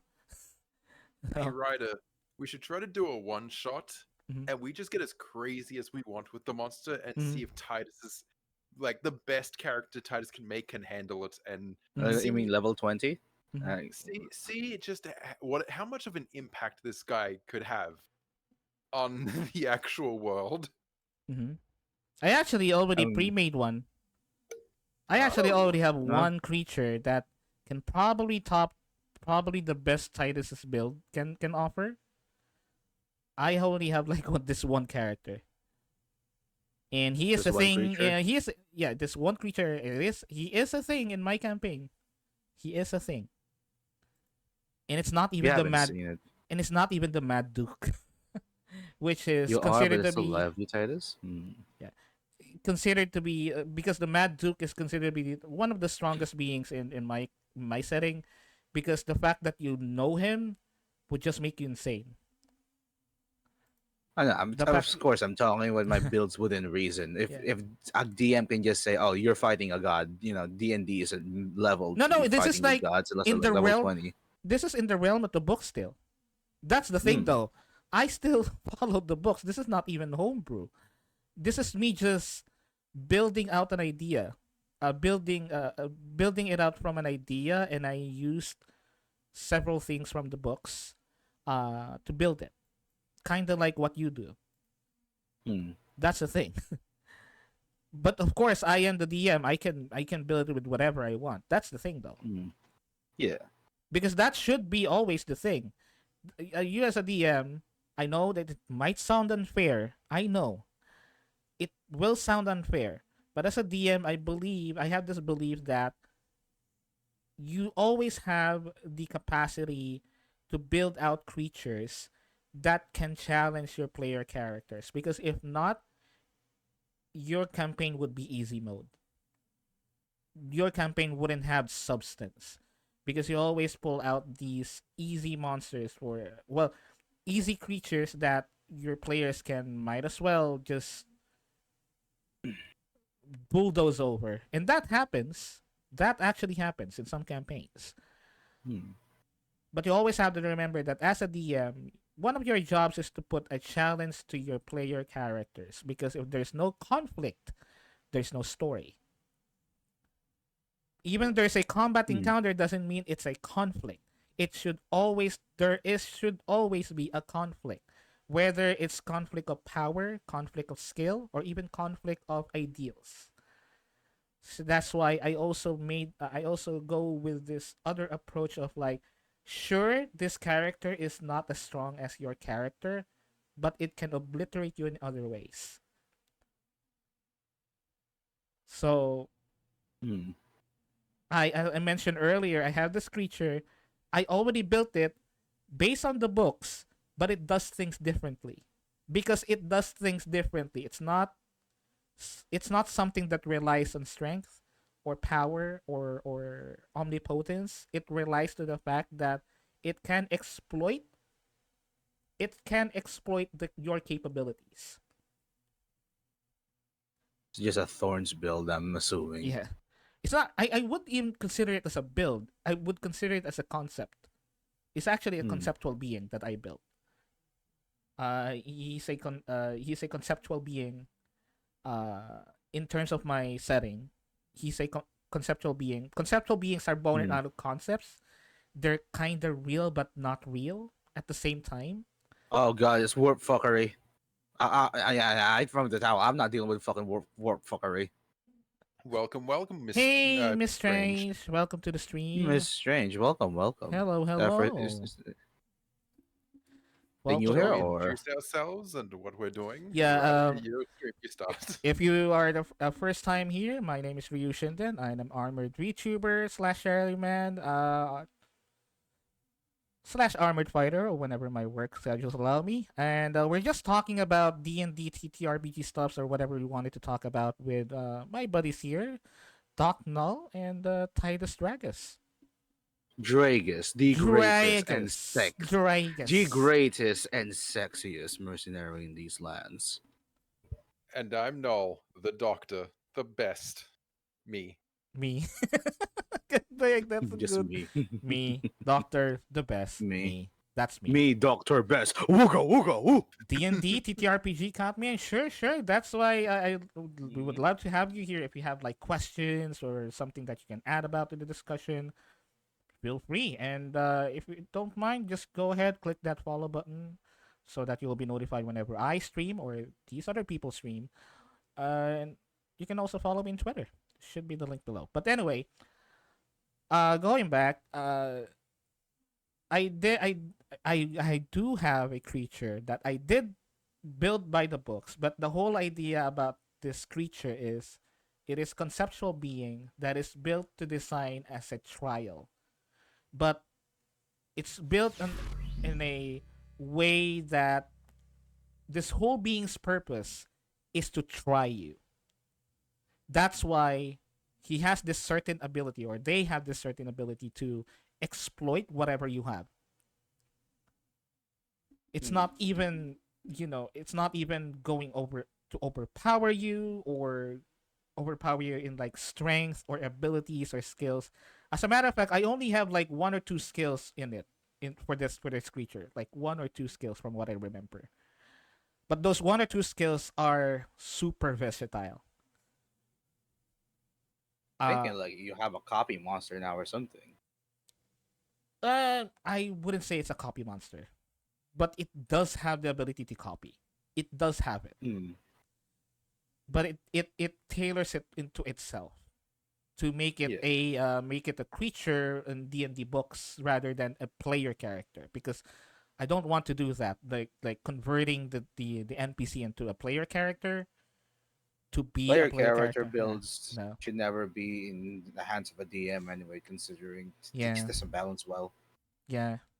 But anyway, Miss Drinks, thank you for the follow. Thank you for the follow. Hmm. Just chill out here with us. So yeah.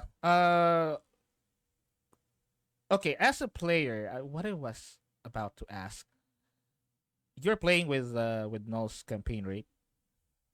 Yes, I play on both of your campaigns because I'm lucky. Yeah.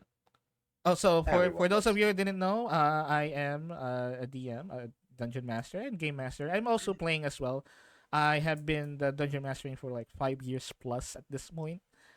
Not so new, but a little bit with experience, but not an expert. Perma DM.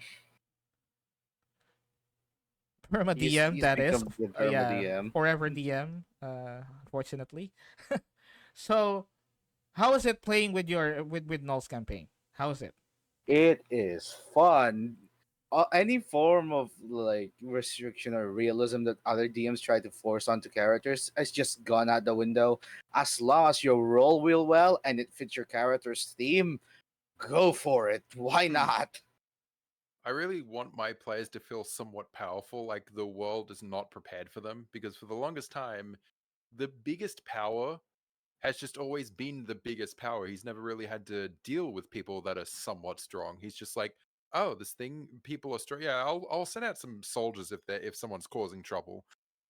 But then there's just this guy called Aberon. This guy. All right. Should I This give it a brief guy. introduction to Aberon? You have this guy. Mm. Aberon the Gore Child ripped himself out of his mother's womb, screaming bloody murder in front of his tribe. Considered the run of the group, he was exiled after failing the trial of the spirit, killing his own spirit animal, making it merge within his body into this big, heavy armor, raised by pirates and raised by pirates and hang on, I'm drawing a blank. Fuck. He's raised by pirates and just, having to figure out who he is while also tackling the problem with, oh, I kind of miss home, but I'm not allowed back. He's just, been doing what he's told, trying to pretty much pay for his sins. Mhm. And now he's realizing that his home, his tribe that he's always known before being exiled, oh, suddenly it's on fire and being attacked. Mhm. Hmm. And now they must. And now those attackers must face the wrath of the Sin Bearer. Fucking love Yep. that name, by the way. Fucking love Sin that name. Bearer. I Sin made it Bearer. so he's got this weapon because he's got this curse that he's not allowed to use physical weapons, otherwise it burns him because Mhm. of his sins. Mhm. But because of how magic works in my world and that his weapon is an extension of himself, he can just kind of summon it on command and he can just use that as a weapon. And I think one of my favorite moments he ever done was he walked up to this one guy and grabbed him by the throat and he held him up into the air. And I can't remember exactly what he said, but yeah, essentially he summoned his weapon, and all you could see was just light emerging from the guy's mouth and his eyes before he just exploded into blood. And then he was holding his axe where he was holding the guy. That happened. Fucking love him. Fucking love Aberon.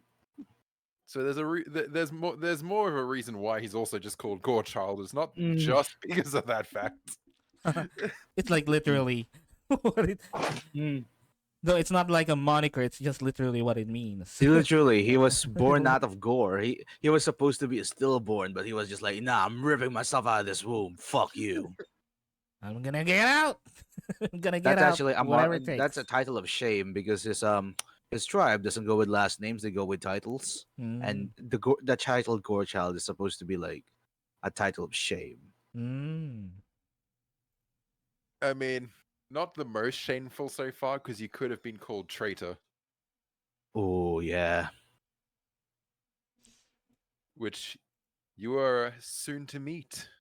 Mhm. I'm so excited for my next session. That's going to be so fun to Yeah, run. and that's a good feeling. That's a good feeling when you're getting so excited with sessions. When you run the session and it's not like a slog.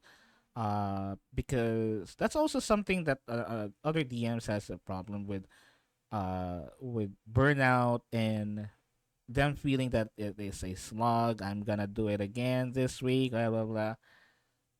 I have seen those kinds of DMs that have those problems, which is understandable, but it is something that is doesn't mean it's not solvable. You know, because all you need to do is just tell your players that, hey, I don't feel like it, or I need to rest up, and they would pretty much understand. Mm-hmm. I have the best players. Yeah, that's why. Of course you do. You're DMing for me. But I would also understand why some DMs don't do it, because there are also players that they would think that, oh, you're not a good DM because you're doing this or that. You're looking after yourself and making sure that you won't get insane. That's why Yeah. you're How canceling dare this. you How take a dare break, you? Ryder? How dare you? We haven't Hey! played in a month. How dare you? You're a I'm terrible. I'm joking. I sorry. love I'm you, bro. sorry. I'm joking. I love you, bro.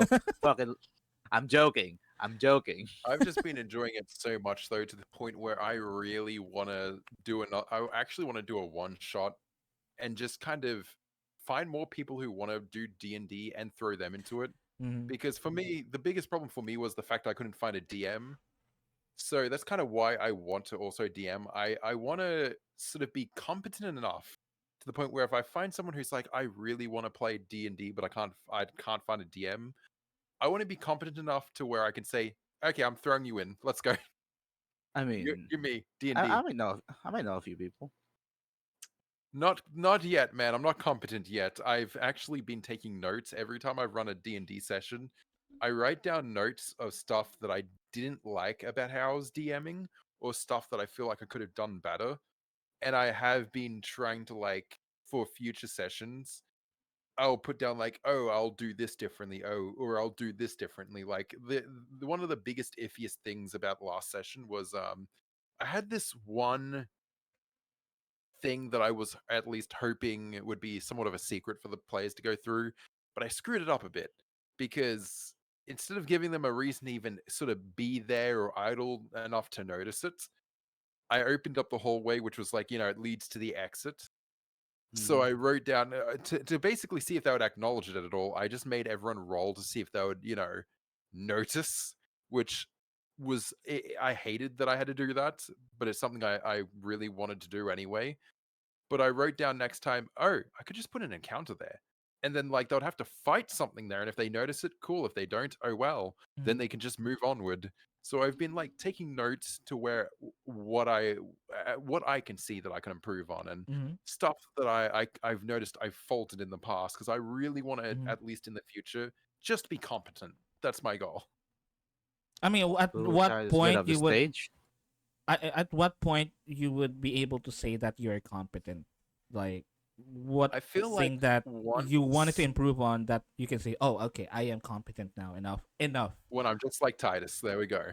When I can when I can basically just off my head understand most of the stats and stuff, Mm-hmm. and when I don't really have to, like, I don't mind looking at the book, Mm-hmm. but when I can just go off the top of my head, like, oh, okay, this means this, then I'll feel competent enough. Especially, I want to be better at combat because I feel like combat is just really fun, but I'm not there yet where I can be as creative as I want to be. But when I'm at that point and I feel like I can go ham with combat and I can do cool shit that you're doing, Ryder, with, like, this giant spider. Oh, I feel like Mm. then I yeah. could say I'm competent enough. Okay. Well, that Mm. one is just something that I just tested. It's not even something that I've been It's doing for so so cool long. though. You did it so Yeah. well. That was I such a cool system. I that I one is love something that I just thought that it would be. Ryder. That was my favorite fight ever. I loved having to go to the different, like, ranges and fight the legs and Mm, then fight the.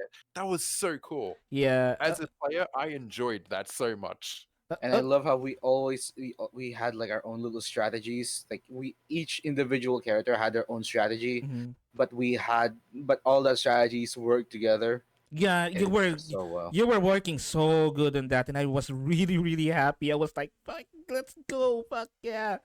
Because I specifically designed it to be all over the place. Like you all have these like things that you need to work on. You need these chores like the small spiders that are going in the city. You have these spikes that are put on the ground, and you also have these legs that you need to disable because the spiders that walking towards the city, and you have this like core that is closed within a shell that has high AC that you need to beat because that's the only way that you can open up the core. Uh, okay, so just give you a little bit of a background. And for those of you that don't know that is watching the stream, I created like the scenario wherein this priest, this corrupt priest, injected something onto their to their neck, and what happened is he turned into a spider, but not just a spider, a huge spider, which were they able to beat. But after that, that spider monster got into desperation mode, and the whole idea about it is if an animal is threatened so much, they would Yeah. develop something that can fight them off, or that can fight off. But this is also same akin with a virus. When a virus is threatened by an outside external force, it evolves itself and adapts. So that's basically what it did, but in a much larger scale.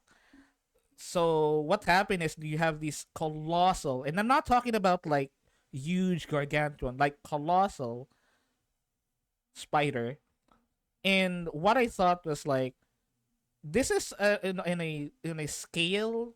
The creature is already on a scale that putting him on a map, the traditional D&D way, would not work anymore because this is huge. So that's why I wanted to create like a system wherein I would excuse me I would totally ignore the movement system. The one that you measure the feet, the one that you measure the distance, I would ignore all of those because it doesn't matter anymore. This thing is huge, and I don't want the last thing that I wanted to happen is for my players to keep on measuring these distances, Hmm. right? Excuse me, I have to cough. All good, all good. How So dare you old man? I'm old. So anyway, what I did is I ditched out. First step that I did is I ditched out the movement system, throw it away, and I got inspired by, well, funnily enough, JRPGs because I had this like thing. I watched a streamer that was playing Final Fantasy in Suikoden, It's a PS1 game. It's a JRPG. Um, there is this version of Final Fantasy VII on the PlayStation 1 that was modded and ported into the PC. And that what that mod does is it overhauls the combat system for Final Fantasy VII. Now, one of the changes that they did is the position system, wherein there is like the back line, the middle line, and the front line. When you are in the back line is meant for like range characters where they can just shoot arrows or guns or whatever at a distance. Um, the only thing that can hurt the back line is range attacks from people from the other back line. When you are in the front line, you are in the melee distance. You won't be hurt by range attacks that much, but you will be getting hurt by. I'm sorry, you won't be getting hurt that much by people on the melee attack as well, melee attack range, but you will get hurt by the range attacks. It's kind of like that. It's hard to explain. But the whole idea Mhm. is I ditched out the movement system to create these zones where you can go in and out. So you have the melee zone, you have the range zone, and you have the out of combat zone. Excuse me. So I ditched all of that because I don't want my characters to be bugged by measuring how far they are from the monster, which is already the size of a fucking mountain. So might as well. And just throw it away. And where I got like the system for like the parts where you can target specific parts is also JRPGs. There are some certain bosses in most RPGs, Japanese RPGs, there are bosses where it has parts that you can target, and depending on the part that you are able to beat, they will be affected. Like they will lose some abilities, they will lose access to some skills and whatnot. Their movement will be slowed and whatnot. So that's where it came from, basically. So the whole concept of that giant spider fight is me trying to figure out ditching out most of the rules that doesn't make sense for something that is so colossal.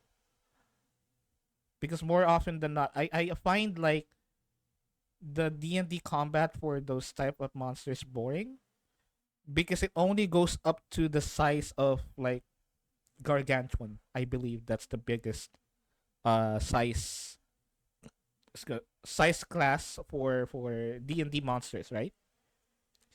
Hmm. And I wanted to create something that is larger than that. So it's me basically stealing other things from other stuff. And I was stealing it from Japanese RPG games, which are video games. They're not even tabletop games. So I think the what I'm trying to say is if you're creating encounters, the best way that you can do about it to make it flavorful and spicy is to just throw away the conventions of D&D, because Hmm.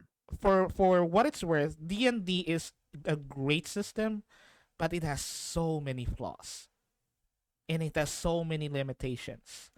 And that is also why I prefer running D&D on homebrew instead of the by the book, by the rules, because D&D can only offer so much when it comes to creativity with encounters.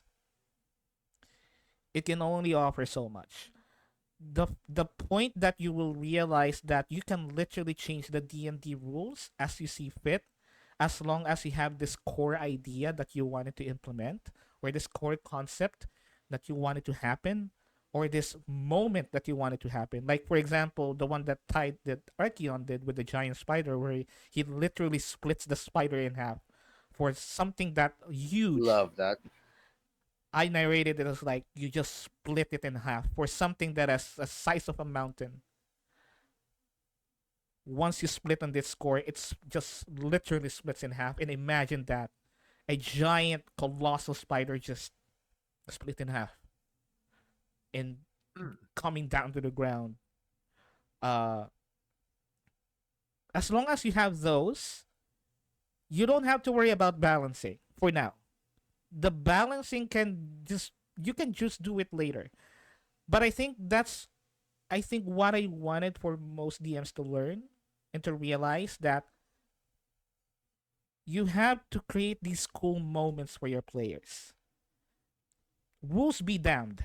You have to create these moments because believe me, you will get excited while you're doing it. And once you run it, your players will get excited too. Because they know that whatever you did is you creating this cool moment. It's not you following the rules, making sure it's balanced and whatnot, which could be sometimes important, balancing out the encounter. But what's more important is creating these cool moments. So rant done. High mode. Hmm. Well, I mean, you being old, you also know a lot of games that we don't too. So Yeah. we can't even like be, oh, he's stolen this from us. Well, Mm. from this game because you know a lot of games that we don't. So you have that Yeah. over us. And sometimes I steal from like I'm a weeb, so I steal from anime. I'm a weeb. I steal from anime. Yeah. That giant spider fight I also stole You from steal some from the anime. best anime. Uh and I think the huge one that I stole from is Monster Hunter. Literally. There are things in Monster Hunter that are just super sized monsters that you need to hunt. I believe there's this one monster, I forgot the name, but all he is like mountain sized bone snake monster with multiple heads. Hmm. And the way that you beat that monster is not like cutting off like the do it the traditional way where you cut off the the body and whatnot. No. What you have to do to beat that monster, because it was so big, no conventional weapons, no conventional hunter weapons would be able to pierce it. As a matter of fact, when you strike it, you'll bounce back because it's made of bone. So what you do is you climb up towards the neck of the monster. There is this one orb on the top. That's what you need to beat. But it has some moves where it will shake you off, and then when you drop to the ground, it will just pound you to the ground. Before you get up, it will just pound. So I got that like system as well with the huge monster. So you can steal a lot of things from other media. It's actually it doesn't even. It's okay if you don't if you're not able to consume that much media, but try to find like cool ways from things that you find cool. Let's say from a series that you watch or the anime that you watch or a video game that you played, even not RPGs that you played, to get inspiration and create your creatures out of that. Create whole new systems out of that. Because that the one that I did with the spider, that is something that I would definitely use in other sessions in other games. Because that works so well. Hmm.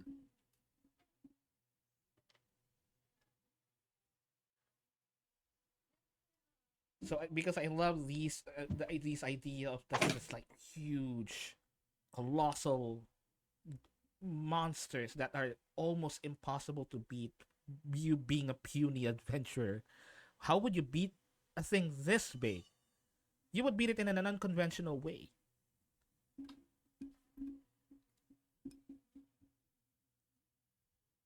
And I also love like building up like encounters that are so sort of like puzzles in a way.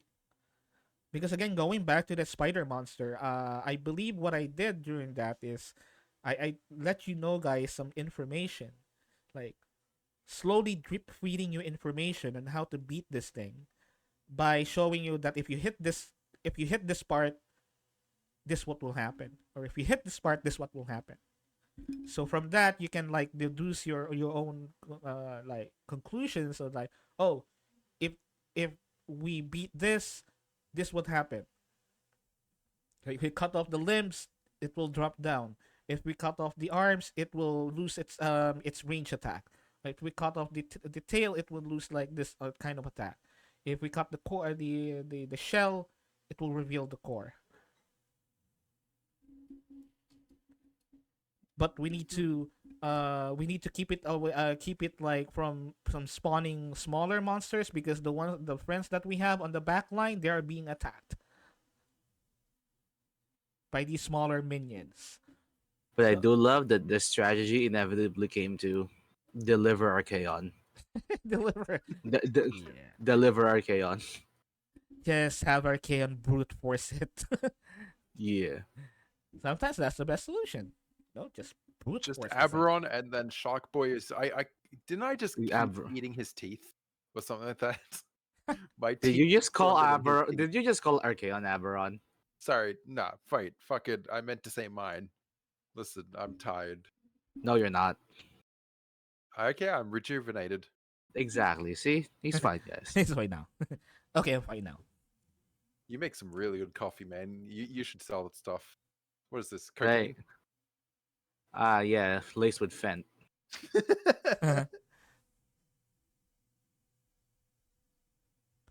But yeah, But- yeah, go ahead. My biggest inspiration, though, for a lot of what I want to do is mainly from you, Ryder. So take that for what you will. You're an amazing DM. Oh, You're the best. nah, I'm just a humble DM. I'm not an expert, not a master. Just doing what I You're can. at this point, you are an expert. Face it. Nah. You are. You are. You have the years and the experience to say that you're professional. I mean, you've got the suit. You can't just wear that suit and say, "No, I'm not. I'm not a professional." No, that's professional." because it's my like uniform at work. Yeah, Therefore, you're kind at of work. You're a fits me. professional You- DM. we- It's your uniform. He's currently at work. We're just busting in and making him slack Yeah, this off. is. He's I gonna am get still on the fired. clock. I'm still on the clock. I still need to wear this suit. And well, I mean, Do you thank wear you. ties I in appreciate real it. life? And I mean, when you're at home at your desk, because if so, that's adorable. I would admit, yes. My That fucking is god! Yes. I work at home, but I dress up still. Yeah. that is adorable. Yeah, because I don't want to lose that like routine of me like dressing up at work, you know. Whenever if I work at home, that doesn't mean I'm not working. I would still dress up just God to like damn, you have some not to break a fucking habit. discipline. Shit, I No, had it's more online of like class. I wanted to trick my brain to I wanted to trick my brain into thinking that I am still at work and I cannot slack around. That's a thing. Ryder, you have so much more discipline. I had a return of online class for like 2 days because the Mm. power for my school was cut. Mm. And literally the first day I went to online class shirtless in nothing but my underwear, and I opened up Genshin. Like a true man. Wait Like against a that, true though. one. Remember when they were like you were doing stretches and stuff, yoga or Yeah. whatever it was, and you were Yeah. just tiny. Yeah, they were trying to teach me how to do the yoga on like online classes back in the pandemic, Yeah. and like our PE thing was about yoga, and I was just wearing boxers, but they were just like, okay, demonstrate some fucking demonstrate some yoga poses. If you were to make your own yoga pose, what would you do? I started humping my desk. What post is that? Even ro- What post is Jot- that? I don't I know. actually wrote that down. I wrote it down in the test. After that, we were given like our finals test, right? They were like, okay, if you were to make your own yoga pose, what would you call it? And I still have the screenshot. Hang on, no, you know we say exactly what I'm talking about, right? Yeah. There we go. There we go. I'll post it so you can give us a dramatic reading, Ryder, in the main deck. All right. Let me check. Dramatic reading of my actual answer for my final. Let's go. Okay. All right. I would like to actually have some echo with this one. Oh no! The first sentence is already getting. I quote. Okay, here's the question. If you were given a chance to create your own yoga posture, what would it be? Describe your own version of yoga posture and explain the benefits you can get from it. Oh no, I am so I am scared. Okay, and his answer is, I would call it a dry hump. Participant has to position themselves in such a way so that they're standing with their legs slightly spread apart, and then they must put both hands on their waist and thrust it forward. This would help exercise their back as well as the leg muscles, whilst also cleansing the body in the process. I would also give it another variation called desk dry hump. This requires an object the participant can stand in front of that goes about the waist height, like a table or a desk. The participant will assume a similar stance as the normal dry hump with their legs spread. However, instead of putting your hands on your waist, you instead put them on the desk before thrusting. This should help provide extra support whilst also cleansing the body.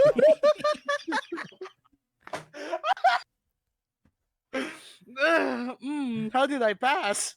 How did I That pass? fucking cleansing the body shit scared me. You know exactly though. You because my teacher believe in like, oh, yoga cleanses the body and shit. Yeah, yeah, yeah. Fucking fuck your death. See what that cleanses, dumbass. Wait, they didn't know that you were actually talking about dry humping? These are Filipinos, right? Oh yeah, okay, that makes sense. Yeah, That just makes sense. that makes sense. Yes. They're Oh, not by the like way, I'm not. sitting- By the way, I'm not by the racist. way. I am Filipino. These aren't like city Filipinos who like the social magsalita as we say. They're Yeah. province. We're all provincial folk. Yeah. Oh my God, they're not. They didn't realize that you're talking about I got another humping. good one. I got another good one. You want to do another dramatic reading of this one? One of my proudest ones. Sure. Okay. Okay, so this one is give 5 characteristics that are all good songs tend to have. Okay? All right? Here we go. Number 1, they're about something beautiful or breathtaking. Uh, Number 2, they are long but not too long that it's overwhelming. Oh my god. Second one, okay, all right. Third one, they often get a positive reaction for most people, all right. The fourth one, they reach deep into people, huh? And last one, they, much like the other answers, pertain to my dick. By the way, I'm talking about my dick. My dick. Yep, my dick. Yeah, How all of did you get them. away with that one? How did you get away with that one? I don't know. I don't Oh, know. oh, one of my latest ones that I just recently found. Yeah, too. Okay, one final of the final one. one of the many mysteries of the Philippines education system. You, How did I pass? yeah, one of the All many. right, this is my final one. Okay. Oh, I remember this. In what ways will you show that you'll sacrifice your whole life for your country? Okay. I'm gonna do it out of love. And by that, I shall dig a hole in the ground in this great nation's soil and make love to it till the day I die. Making love to the motherland. The literal way. I'm gonna make the motherland a mommy. Motherland as the dommy mommy that she is. Oh my god. No, And the you- self-imposed violations. and you know pass. these? And you I passed. got a medal. You got I a medal. I can't why would they ever even ask you that? Which way will you show that you'll sacrifice your whole life for your country? Just curious. I know. What? It's like weird. Our education system is weird, honestly. So like our education system is just This that way, I think weird. it's like education mapapakatao, if you know what the English or that subject is. I forgot. What? Education mapapakatao, but like Oh, it's you know, like the high school version of that. humanities. Yeah, Yeah, humanities. humanities. Yeah. Yeah, it's basically humanities from college. It's a college subject. Speaking of humanities, I know this was a humanities question. Yeah, right. Oh, solving self-imposed self-imposed violations. Cock and ball torture. My God. Oh God. Mm, oh, Time I to bring the chaos. Oh, oh God. my classmates loved me. I don't think they. I don't know if I believe that. I don't know if I believe that, honestly. I See, the don't know. troublemakers loved me. The kids who actually wanted to take the school seriously, nah, they fucking hated my guts. I don't know if Don't worry, I rearranged theirs. Oh my God, what are we talking about again? I'm sorry for those people who dropped right D&D, into D&D. D&D. Let's When's your go. favorite dice? Let's go. My favorite is the D4, and it's 4 sides: cock and bolt torture. I don't know, man. What's your I favorite really like dice? It's a the- D4 because I can stick it in my ass. I really like the Oi, oh! dicks Ayo. because my dick. My dick. Nah, if we No. talk about Your that, then I guess mom. damn. Didn't know I had to go with a D12. God. I'm sorry in advance for those of you who are watching. Right, Ryder will have to go with a D20, but it only Oh, rolls the God. natural ones. Anyway, what we're talking about? Okay. This is D&D technically. Yeah, D&D. No, this is still D&D. It's still D&D. Yeah, we're talking about It's dice. still D&D. All right, everyone, roll for dick size real quick. Is that just going to be your first rule if you ever DM? Yes, Yeah, dick size. I actually have Part of this rule. session 1. Roll for dick size. Sorry, I don't make the rules. I just run them. Or are we playing D&D or the fatal system? Because in the fatal system, you literally have to roll for dick size. You have to roll. Funny thing with that, I told Null about the one shot that it's gonna be like years from now where actually I finish it because I just can't be arsed to actually sit down and write it. But I have this one shot that's actually gonna be played completely straight, completely serious. Mm. But I'm gonna start it off with you guys rolling dick size Why? It's my game. because it's fucking hilarious. It's my game. The female of the group. Wow. Actually, Alright. speaking of that though, as someone that doesn't want to DM but more of like a player, or would like to play more than to be a DM, what actually holds you back though? I know exactly what holds me back. I don't want to put the effort into be a DM. I don't want to make maps. I don't want to write. I'm too lazy. Oh, just pure laziness then. Yeah. It, At least you're honest some people about might it. say, yeah, some people might say, "Oh no, I'm scared or terrified of being Yeah. a DM because there's just so much things to do." Which I mean, yeah, I know for a fact. No, that's what held him back for the longest time. He had to postpone because he was too scared to jump into it and just get the ball rolling. Mm. Right, that's what most people do. Which I mean, I will say, if you know how to be a player, you know how to be, you have the basics to be a DM. Yeah, true. It's not that hard. Yeah. I mean, Definitely. I've never DM'd in my life, and I've been giving advice to other DMs. DMs come to me for advice, even though I've never DM'd in my life. That's actually true. But yeah, You have to be a player first, then to be then be a DM. mm, I would actually highly recommend that. If you can, be a player first. Because there will be some situations where you'll start as a DM. You have no choice. Because your friends doesn't want to DM and you wanted to play D&D. So okay, I'll be the DM, I guess. There are times that are like that.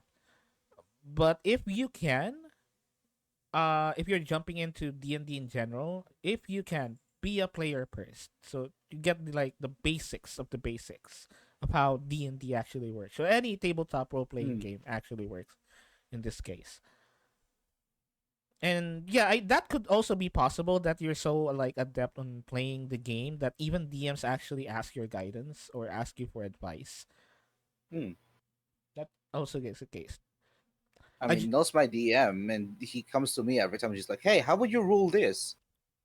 And Diane's also been my DM, And oh, hang on, Miss Strange said something. I Yeah, I jumped just. headfirst into D&D as a DM, and I more enjoy being a DM. Yeah, Oh, okay, yeah, some that. people like that. Yeah, some people are like that. Some people are like that. They just But yeah, jump straight ahead of being a DM because it's fun, which but it yeah, is. Diane's also my DM, and I'm sorry, but half of your sessions I've written, Diane. Half of your world building I did. I'm sorry, I'm just gonna say it. I think Diane I said did. earlier something about you earlier about your one of your feedback about her campaign being a Genshin campaign, Genshin world building. No, I said it was Genshin storytelling because she had Oh, this tendency of over like filling repeating something that doesn't need to be repeated over and over and over again to the point it just feels like fat. oh, okay. She has very bloated dialogues. I was just like, no, no, hammer it down, straighten it. All right, be snappy, be quick. Don't try to be overly monologue. Your players don't want that. If you're going for a slow burn, go for a slow burn, but don't go for a bloated type of narration. All right. Mm. Which is okay. Here's the thing. That was my problem before. I talk too much. I just talk too much. I can't shut up because during that time I believed that the more that I talk, I sound more eloquent, more intelligent. And I No, then I quickly you realized sound that pretentious. I sound If you try to pretentious. use if you use big words and repeat one point over and over again, Yeah. you're just sound pretentious. Right? Hammer it down. You know, Just get straight to the you point. yeah, straight to the point. Writing should be like at the tip of a blade. Hone it down real tight. Right? That way, it strikes with the impact that you want it to. Mm. I believe also me and Diane had this discussion of like she was telling me about this like all of these information about her setting and whatnot.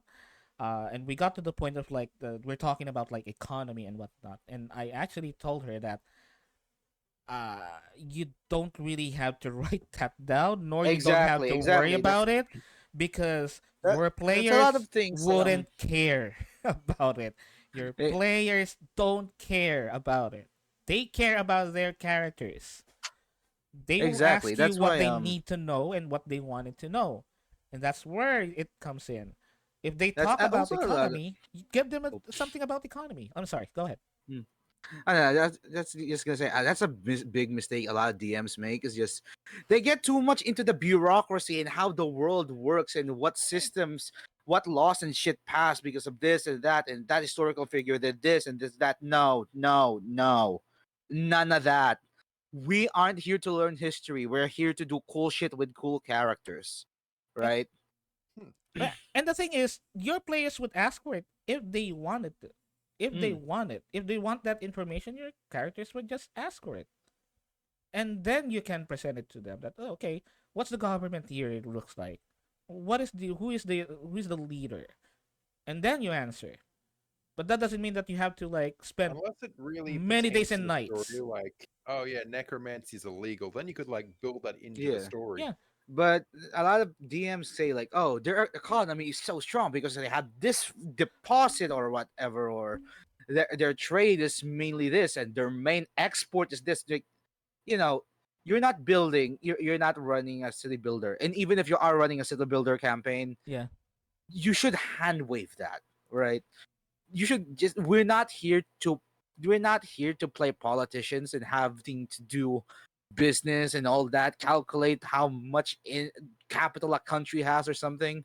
No, we're here to tell a story. You're not telling a story, you're making us do fucking spreadsheets.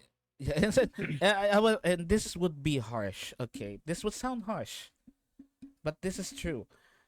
Your players don't care about whatever you're doing. They care about their characters and how the world relates to their characters. And the information that you should be giving to your characters should relate to them. That's why I mentioned earlier that players would ask information if they wanted information. You don't have to fret over it for many days or nights, thinking that it should be this, it should be that, blah blah blah.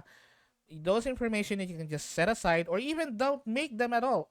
I don't know how Avantia's economy works. I don't know. Exactly. I'll just come across it when we get there. But for now, I don't write it. I don't fret over it. I have some basic information, some things that I know my players would ask, like where is La Anima located at? What forest should we go through before we get to La Anima? Those kinds of things that are should be readily available, because you know your players would ask those information. But economy, it is something that your players wouldn't ask, most Mm. likely. Uh, Again, there's nothing wrong if you build it on the side. There's nothing wrong with that. It's just that you should The be players to focusing. give a shit. Yeah, the players don't give a shit. They don't fucking care about it. All of those work that you did, they don't care about those. They care about their And also characters. another thing that I've noticed with new DMs, they either give their players too much rewards and talk like gold items, blah blah blah, Mm, or too little, right? mm, Mostly it's on the too much side, which is why I'm actually really fascinated how easily Null was able to mm, balance it so early in mm, his DMing career. mm. But a lot of GMs are just like, oh, this item looks cool. My players are gonna have so much fun with this. Here, just have it. You finish a quest, you find it in a cave, boom, you have it. Yeah, Boom. but cloak of flying, Mm. which is cool items. I can understand cool items. Everyone likes cool items in D&D. No player would decline it. But it doesn't. It loses the impact if every time we do something, we get something incredibly powerful. Yeah.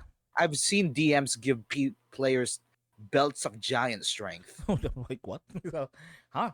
for just doing a quest. It's not even like the main story or like after a big boss. It was just like, oh, you stumble across a treasure, you get a belt of giant strength, or a merchant is selling a belt of giant strength. Some fucking how.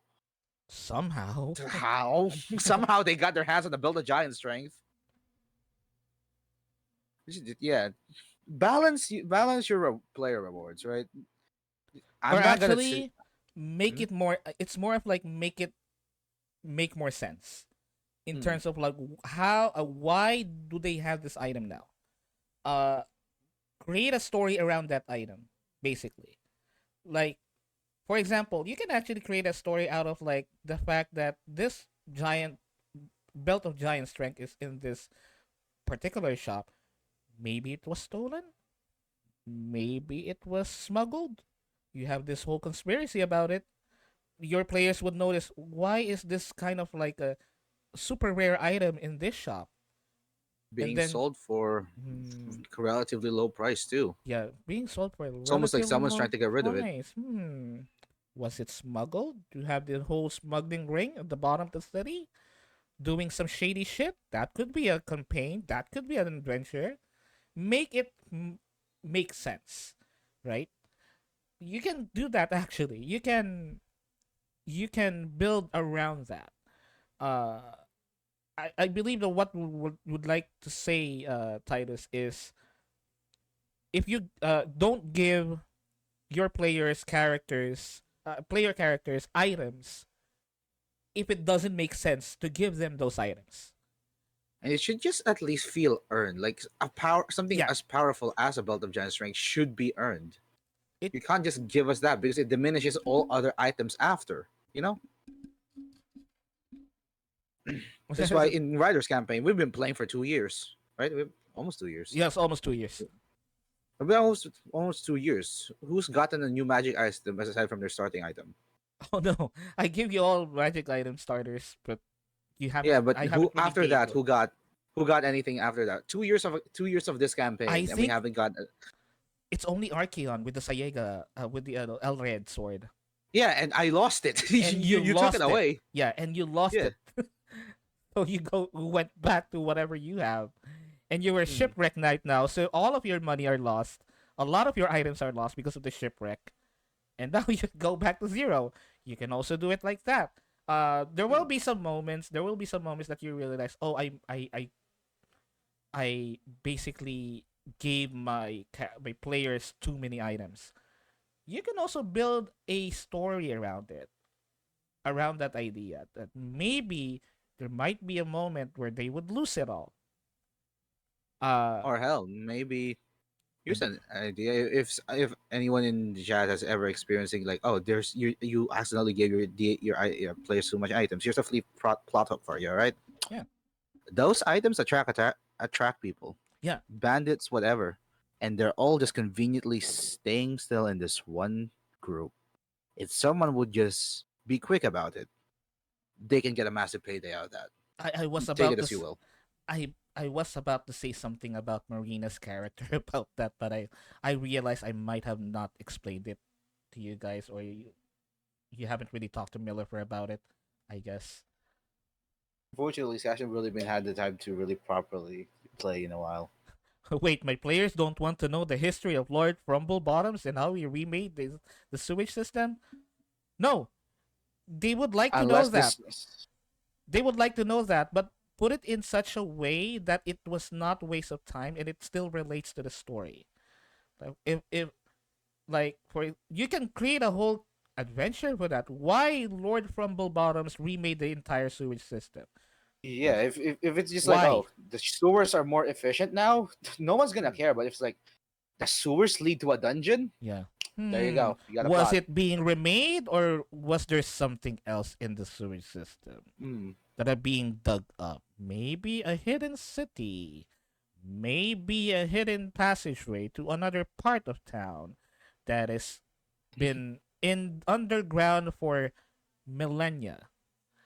Uh, Who is the poor sap trying to steal from Archeon? yeah, Hanta. Kanta. Hanta. So you build around those. You build stories around those. I think that's the main idea. Build stories around those, not just put them and plop them and say you're done. Because it wouldn't make sense to your character players. It wouldn't make sense to you. It wouldn't make sense to the story. Always create stories around those. That's the most important thing. Uh, I actually believe that whatever you do as a DM or whatever you do as a player, you have to create a story around it because by the end of the day, D&D is about creating stories for your characters, creating stories being the DM, creating stories for the campaign, and everything should create a story. And that's why DMs love me. I fuck up their entire balancing, but they can't say shit because and it makes sense for my character. yeah, and again, that is the main reason why I don't play Adventures League anymore because that was lost in the Adventures League, creating stories, creating legends. There were people that became legends. There were certain players that became legends, but that is because they created stories around their characters. More often than not, that there will be a lot of players in Adventures League that just creates characters to test out builds, to test out abilities, to see what is broken and It whatnot, which doesn't is really fine. even. Which is fine. It's That's not even really being a bother to me because I feel like it's just making sense in my world right now where they aren't really prepared for this freaking guy who, because magic in my world is just kind of rare in itself. So, of course, this guy who can just summon an axe at will, Mhm. th- they're not going to like know how to really compete against that. They That never and the had to before. Shikari in your world already are pretty fucking superhuman. Mm. But the thing is, they were just hidden for the longest time because they stuck to Mhm. themselves. So the king never really had to deal with them or even like know about them. So of course now that this Shek comes out of nowhere and bullets barely do anything to him, Mm. I like the idea that not only does that give me a opportunity to like adapt to you, but world building wise, Mhm. the king has to try to adapt to that as well now. Yeah. Like when he's aware of you, then he's going to be like, okay, we're going to need bigger guns. Mm. Or like they found out they while their world was before the innovations, they saw that they now they're lost. No, something like that though. I feel like that's just fucking over your players for no reason. Yeah. Mm. It's just oh you bought the wrong map. You weren't giving anything to tell you that it's the wrong map. Just Yeah. get the fuck over for no reason That's punishing your players, and you don't want or to no do that reason. for no reason at all, and you don't want to do that. Make every decision matter. Make every player decision matter as a DM, but don't screw them over. give them as much information as they needed to give them the edge. Actually, that's the secret on being like an exciting game for players is always give the players an edge, but don't make it so that you're making it too easy for them. But always root for your players. Give them something that they can work on. Uh, Even if sometimes you would have to give out information that you could have otherwise hidden from them, give them out the information.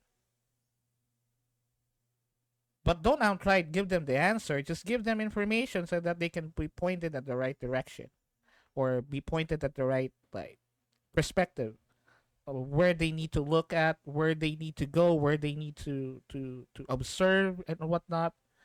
Because you're not making them dumb. You're not making your players dumb doing that way. You're rooting for them. You wanted them to actually succeed. But again, don't make it so blatant that you're just making the game easy. But don't also don't hide things because you wanted to make it harder for them because that's just screwing over your players. I'm just being blatantly obvious with my players. If I kill you, whoopsie, I'm gonna try not to kill you, but also I want to give you guys a fun fight. I don't know what I'm Yeah. doing in terms of balancing. If it's too easy, well, whoopsie. Yeah. If it's a little It's hard, easy. It's easy. oopsie doopsie. Mm-hmm. It's easy. It's easy. It's hard. It's hard. That's it. Hmm. But But also, the one thing that I do like is DMing compared to like, because remember, I made games before this, but making games compared to DMing, I can at least change things on the fly. You can't do that when you make a game. Oh yeah. So I'm using Yeah, you don't. I'm taking full advantage of that, and I love it. Like, okay, I think last session I did a dumb, and I don't know why, but what 2 and 2 didn't like click to me. But oh yeah, maybe I should make the actual bayonet a bonus attack, like a bonus action. Mm. I just made it an action, so they were barely getting like no attacks. Mhm. But then after Skull pointed it out to me, and I was like, wait, that makes sense. If it was a freaking game, that's where it's like, okay, no, the players are gonna basically destroy the game in terms of balancing now, because I should have patched that. But Mhm. right then and there, I could have just been like, and I know my players would have understood too if I was just like, all right, that's a good idea. It's a bonus action now. Mm-hmm. So I'm glad that I'm able to at least adapt things. I don't like to adapt it to the point where, oh yeah, now it's just easy as hell though. If the changes I make are very minimal, Mm. but I like to just make it interesting at least, because I also noticed it was also kind of boring for my players since oh, I can only shoot or stab. But now that they stab, well, the players had to like not get too close.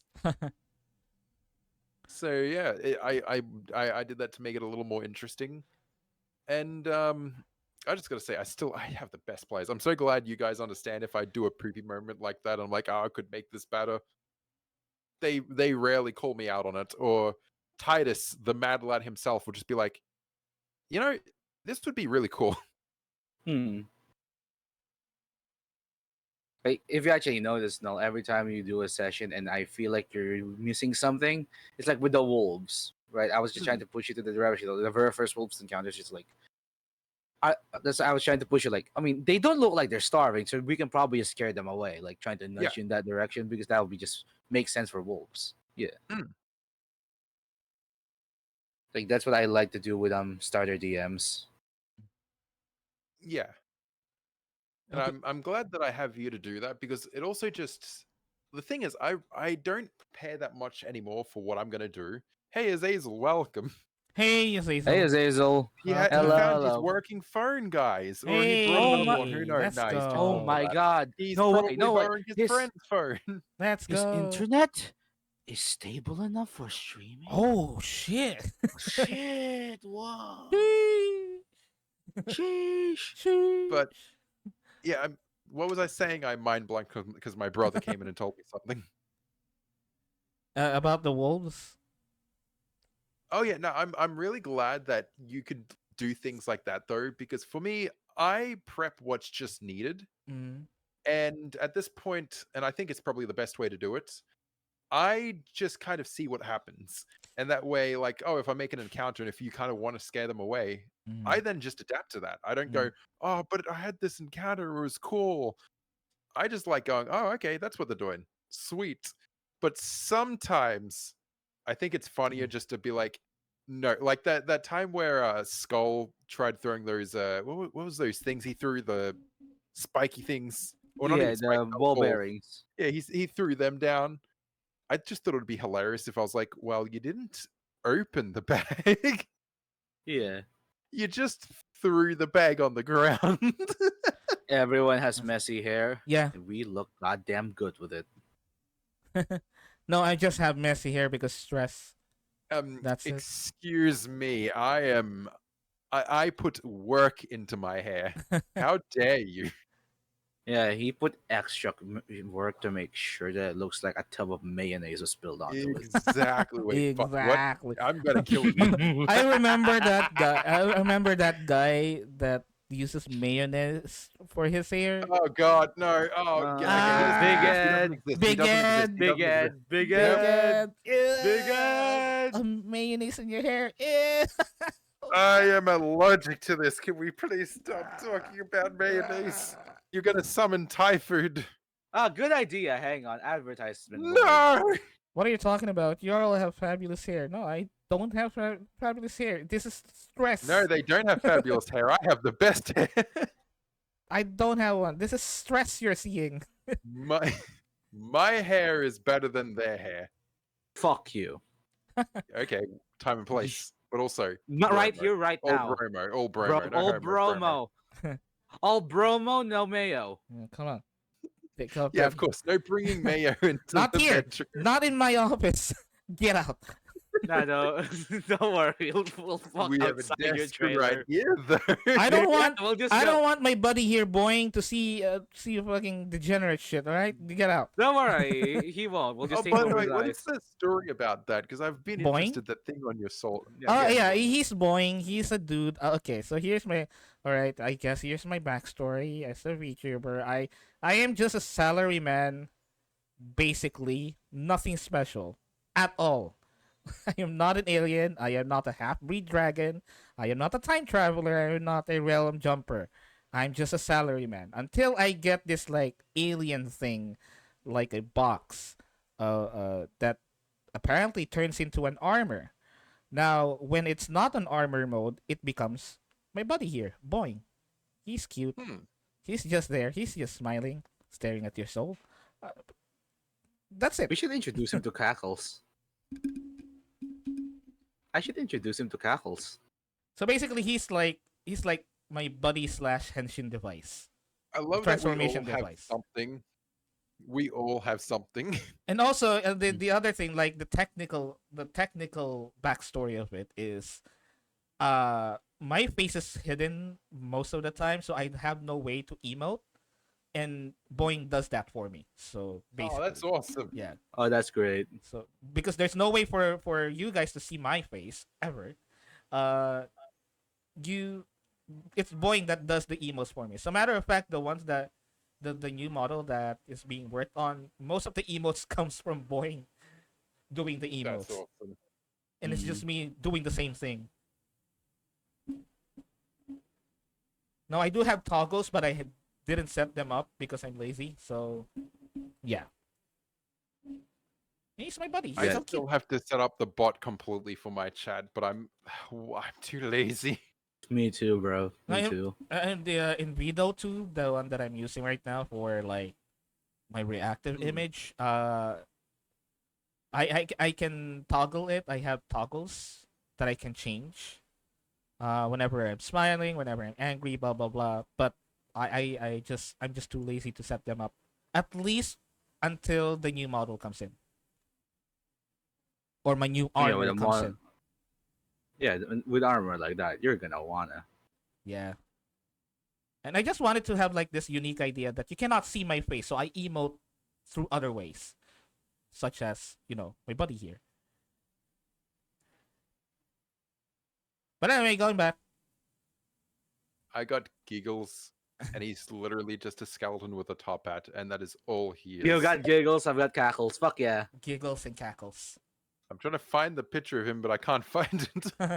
I'm not What about wearing him right now. He's sleeping in this little box, but Cackles is my skeleton buddy that I wear around my neck.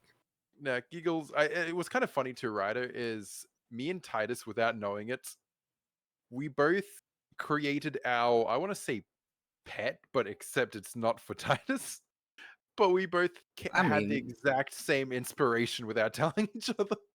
Cackles is like both a pet and my deity because he has no choice but to be worn around my neck. But at the same time, he also gives me eldritch bullshit. So it's half and half. Bonk, bonk, bonk. What is that for, Diane? Bonking all three of our pets. Sorry, but only those who are the most fancy are allowed on my bed. Like Titus here. Titus. Mm-hmm. So get the monocle. He's worn the top hat. I'm sorry, but you're just honorary fancy now. Bonk Nah. all You of remember, I went up. I didn't just wear the top hat. I put the bowler cap on. Oh right. So yeah, a little bit of lore. So Titus was my minion one time. Yes, By actually. accident. By complete accident. You see, I was summoning a skeleton from the underworld, as you do. Yes, Except when I summoned it, he was holding the skeleton by its throat. And so I was like, well, I guess you're the minion now. And I put the top hat on him. And I decided, fuck it. I went full Roman torturing on it. I need to commission that art. Fancy Titus coming soon. 100 subs. Whenever you're on my stream, I'm gonna make you. That's your actual Fuji, just for my streams. Please, he was everyone's minions. Yeah, every now and again for a night. You can taste me once, but you'll never have me twice. Except if you're me, then you can just summon him. Yeah. Yeah. Okay. Remember one time I summoned you on the toilet. Your toilet or mine? Because we've done both. Please be clear. Please be clear. Was it when I was taking a shit or you were taking a shit? Well, specifically when you were taking a shit and I was in combat and I was like, oh, come on, man. You're my strongest. Yeah. I'm the most constipated right now. Can you put me back? Okay. let me I thought. Okay, I remember the question now. I was thinking about what should I ask. Okay, so for both of you, okay, this is actually really good because we have both here, like on both sides, the player's perspective and the DM's perspective. So both of you, what would you think that you need to work on more in terms of like skills when it comes to either DMing or playing or both? Giving a shit about logic. I'm awesome. I'm kidding. I feel like for me, I am already I just need to get perfect. better at combat. I want to get better at combat. What- That's it. I guess role playing for me because a lot of times when other people are role playing, I can just like I don't give a shit. I'll just, Just grumble. Dude, roleplay is my favorite part, which is why if you've noticed, Titus, every time I create a character, I like to make characters that are easy to manipulate, or like that'll just make for fantastic roleplay moments. Mhm. Like Tsunami was my favorite. He Oh, was no. so easy to manipulate. It's just to me when I say role play, it's meant specifically listening to other people's because I'm just gonna say it right. I'm very fucking self-centered. Everyone here knows it. If my character is not like the direct center of the role play, I'm not giving two shits. Does that make me sound like an asshole? Yes. Do I care? Not really. I mean, So I need to get better at that. Again, there are like every player has their own style of playing, right? So Hmm. it's not even because you're an asshole. It's just how you play. Hmm. It's Yeah, just how it's you just play. because. Hey, it's just. I'm just gonna say it. I just care more about myself and Yeah, less about the other players. Just I yeah. don't It's care. like, I mean, again, as I mentioned earlier, players only really care about their characters. That's it. It's So it if other I people sounds are love. having their it moment, sounds I'm blanking selfish. out. It sounds I like think an it's also why I assholish. like But Mag- yeah. Magic in particular. I love creating dumb moments. I love creating moments that just come out of nowhere. Mm. Like Fish Bomb, for example. I'm glad I was able to contribute to that and make that happen. Fish bomb. That I love making dumb moments where you kind of don't expect it, or because of me, it happens. So I don't care about being powerful, but I like coming up with, oh, so this is happening. Nah, not anymore. I've just Mm-hmm. denied them. Mm-hmm. Dispel magic. So when it comes to like combat, when I think I believe that you wanted to be more adept with the rules, how the rule system works. Is that, Hmm. or it's In more of like combat, I. I just Mhm, I want to, yeah, basically that. I want to be more adept with the rules and how certain things work, mhm, and I want to stop like double guessing myself yeah. whenever I think I know a rule, and then I'm like, wait, hang on, but am I right? I want to just be able to go, oh yeah, no, no, I'm right. Yeah, no, Ah. no, this is how I do an attack. Hmm. Okay. So you wanted to be more confident on whatever you're doing, basically. You Yeah, have to because want there's been Titus. more. Titus can like what's the word? Titus can agree to this. There's just Mm. been so many times where I will want to do an attack, but I'm like, okay, what the fuck do I do? What is the magic roll again? How do I do this? How do I Yeah. do a melee attack? How do I melee? How do Hmm. melee? How to hit How someone? melee work? How How melee But how like work? how how bonk out of work? combat, I'm because I most of the spells and stuff of they're just like really freaking easy. They say what they do and then they do it. Yeah. But then in combat, when you've got to like make rolls and you got to like kind of know how stuff works, Mm. my brain farts. Oh, okay. Yeah, so you wanted to know like you wanted to be more confident on how you adjudicate combat, right?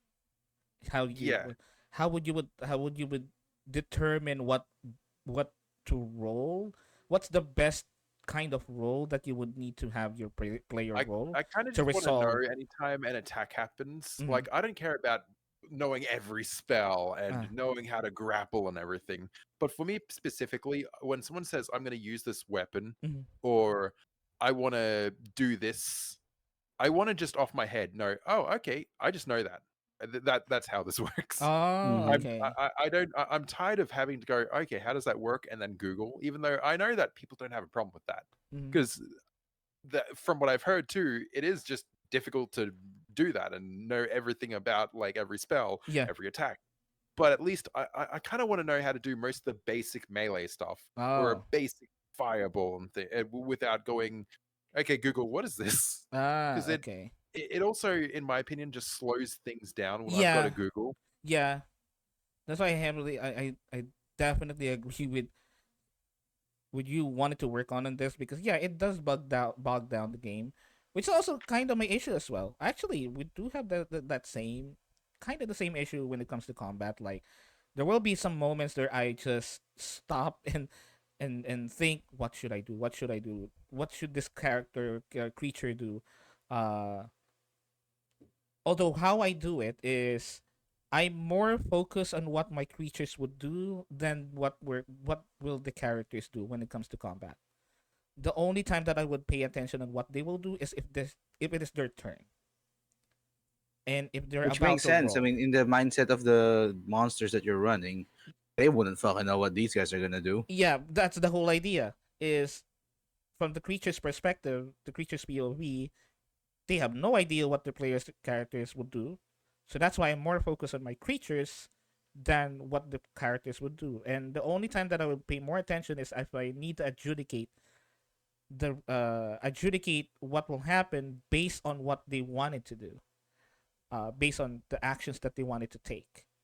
I think that helps me alleviate some stress or some some brain power uh, that I can allocate to doing other things while running the combat, like tracking initiative, tracking the hit points, uh, skills, and whatnot.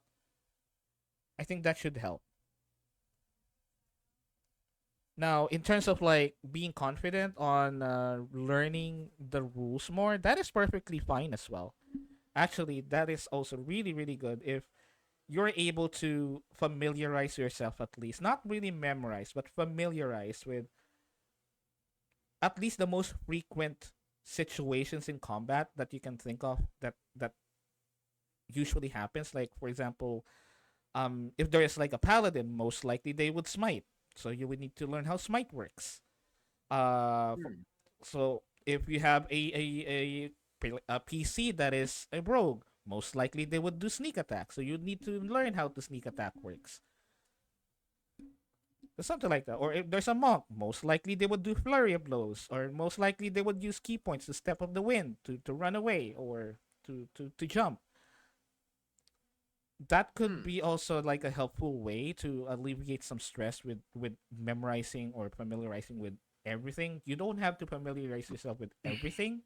You just have to familiarize yourself with situations that will most likely happen in terms of like combat. Yeah. Hmm. But Uh, luckily for now, I do have literally the D&D dictionary with me. yeah, So I'm just gonna keep it asking him until he drills it into my head. just like It what like if there's yeah. anyone who knows combat to a T, it's Mr. Dragus himself. Hmm. Why do you That think I was a mercenary VTuber and not something else? Miss I was supposed to be a wizard, but I was just my okay. The reason my channel name is called Static Wiz is suppose I have this other character called Static Wiz, who's just a wizard who really likes to do gardening. But I just realized he's boring as shit, and I want to be the combat guy. Mhm. So Titus Juregas is who you see before you, and he looks fucking amazing. You didn't see it, but I winked. You need to make a little wink thing for your when you make your PNG on the seat, or if you're able to add that in. Oh shit! Oh, Yeah. last minute rendition from the artist, maybe. Maybe.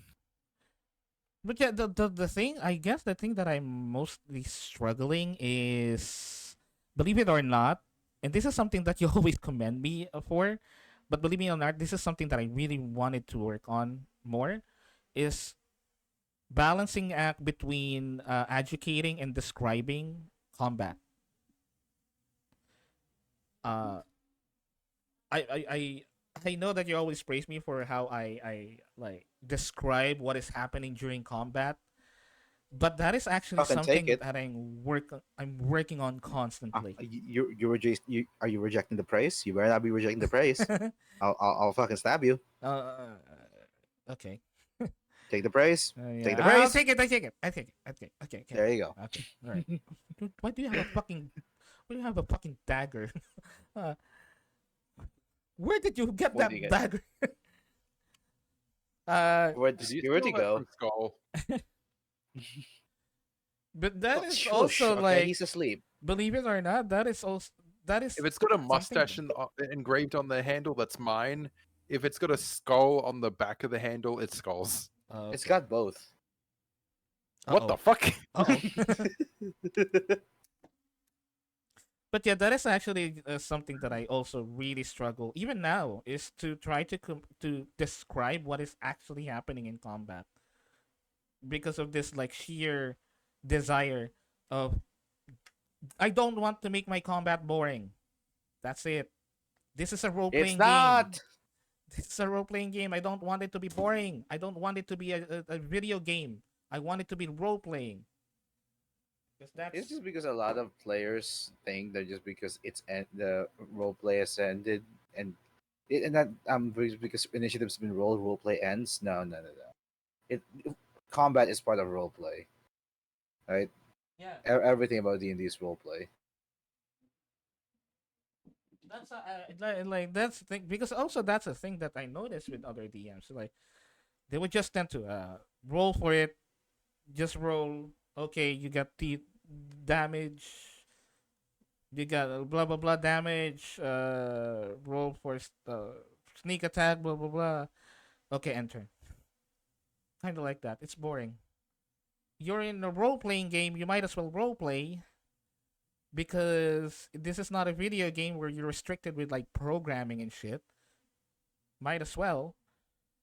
And the thing is, okay, I mean, because the reason why I'm struggling is one, English is my second language. You know that. The second, I don't have like that much of of a big of a vocabulary to use when it comes to No, I mean, it's fucking tired. No, fucking right. for fucking To you. the show that I'm Yeah, tired. you'll To the get show that I'm exhausted. you'll No, get the right Ryder, name eventually. you're fantastic when it comes to English. I can understand everything you describe or say, so you don't even have to worry too much. You describe things perfectly, and I feel like if you wanted to describe things anymore, it would probably be a little too bloated. I You're mean perfect as is. Okay. that and yes, let it go to your ego. Feels good, doesn't it? Okay. Anyway, but yeah, that and Ryder, you say that I'm good with describing combat. My vocabulary is less than yours. You know more English words than me. You talk fancier than me. I'm brash as fuck. And if you think my way of describing in combat is descriptive, then yours is great. Mm, mm. Only because I don't like using big words. I feel pretentious when Maybe I do more of that. that. Maybe more of that.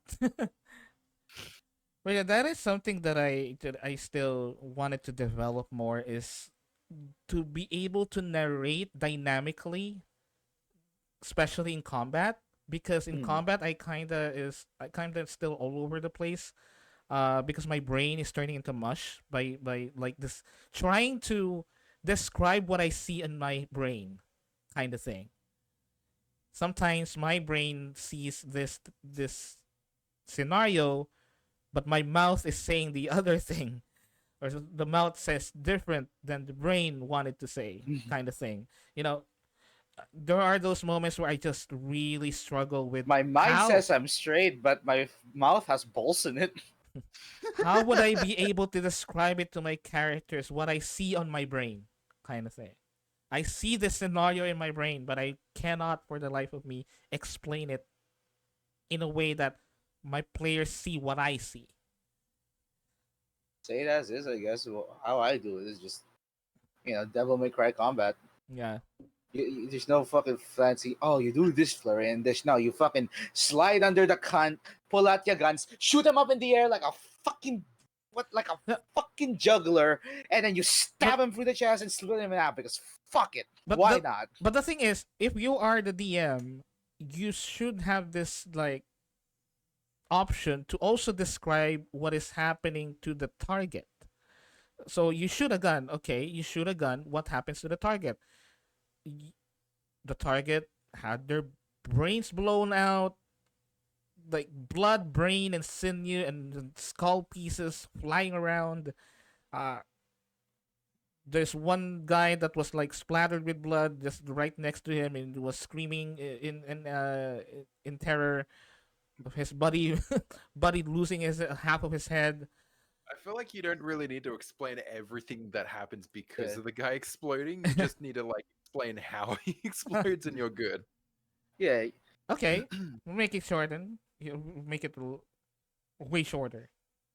I feel like a description where you describe everything should be when you take out the enemy, not just you shoot him in the leg and he Or kind of starts limping a bit. It's fine, it's good. That's it. or if it's going to like if it's going to actually build up to something else, like let's say the other guy is screaming in shock, and because of that he does this. But if he's just going to be screaming in shock and nothing's going to really come from it, you don't even really need to explain that because we can just assume, oh yeah, he's going to be terrified.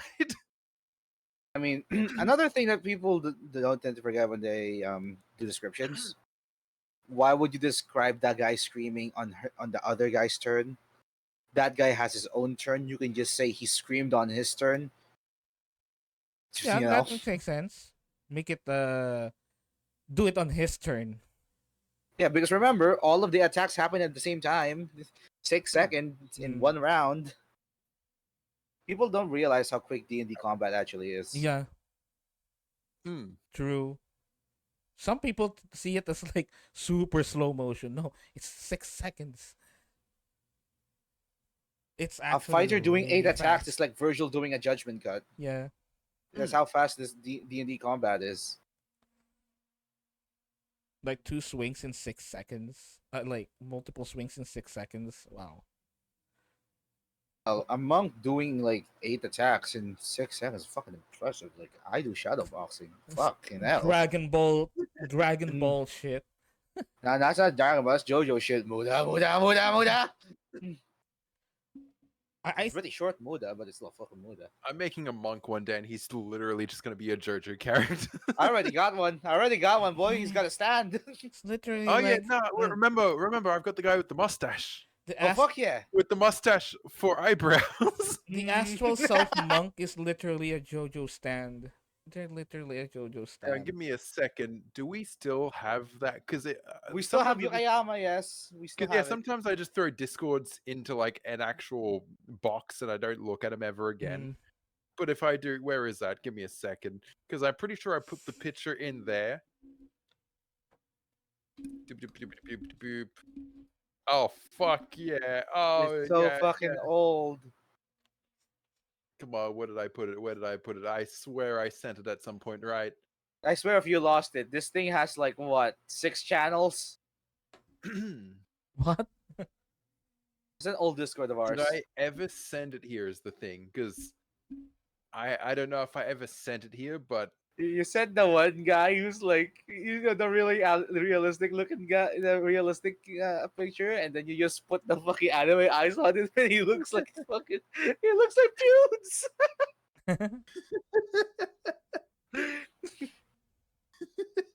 yeah, yeah.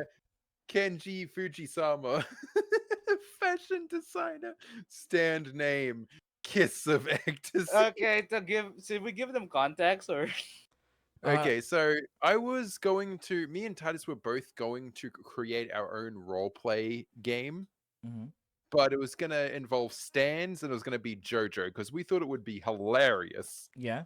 And me and Titus were basically going to both run it just because we thought it would be hilarious. And I was going to sort of be like, my character was going to be really good at getting information.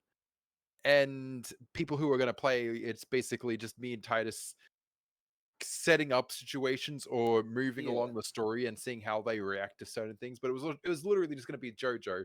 Everyone was going to have their own stands, which they were going to be able to come up with the concept, and we would be like, yay or nay, either too broken or could work.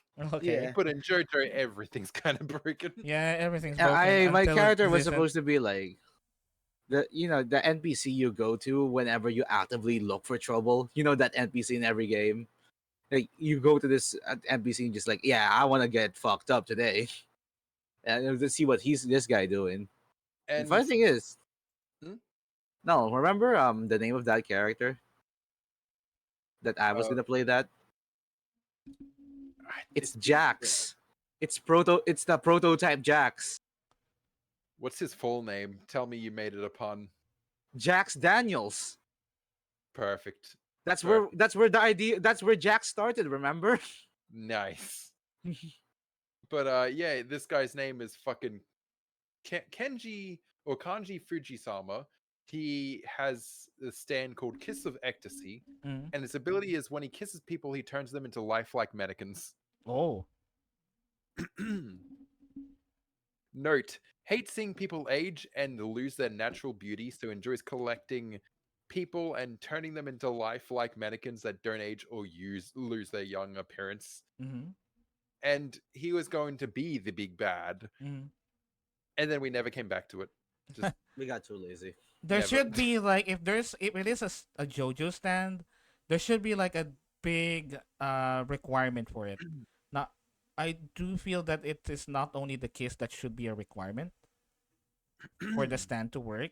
oh no, I don't know if we're even gonna make an actual system Yeah. because we're basing it on the system that Titus would do before D&D was a thing we would all do. Hmm. Basically, if it makes sense, we'll go with it, and we would just make a story out of it. Yeah. But yeah, it'd be cool if we could actually make it a system because that would be just Yeah. really freaking fun.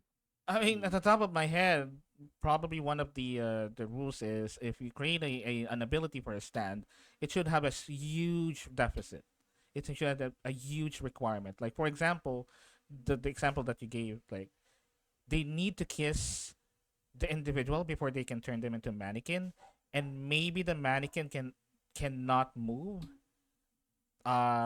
Basically their soul is trapped on the mannequin. I mean, yeah, that's it. Uh, That's It's a the point. mannequin. It's a mannequin. They can't move. They're permanent like that. That's why he's the bad guy. He turns them into mannequins so they can't age or move.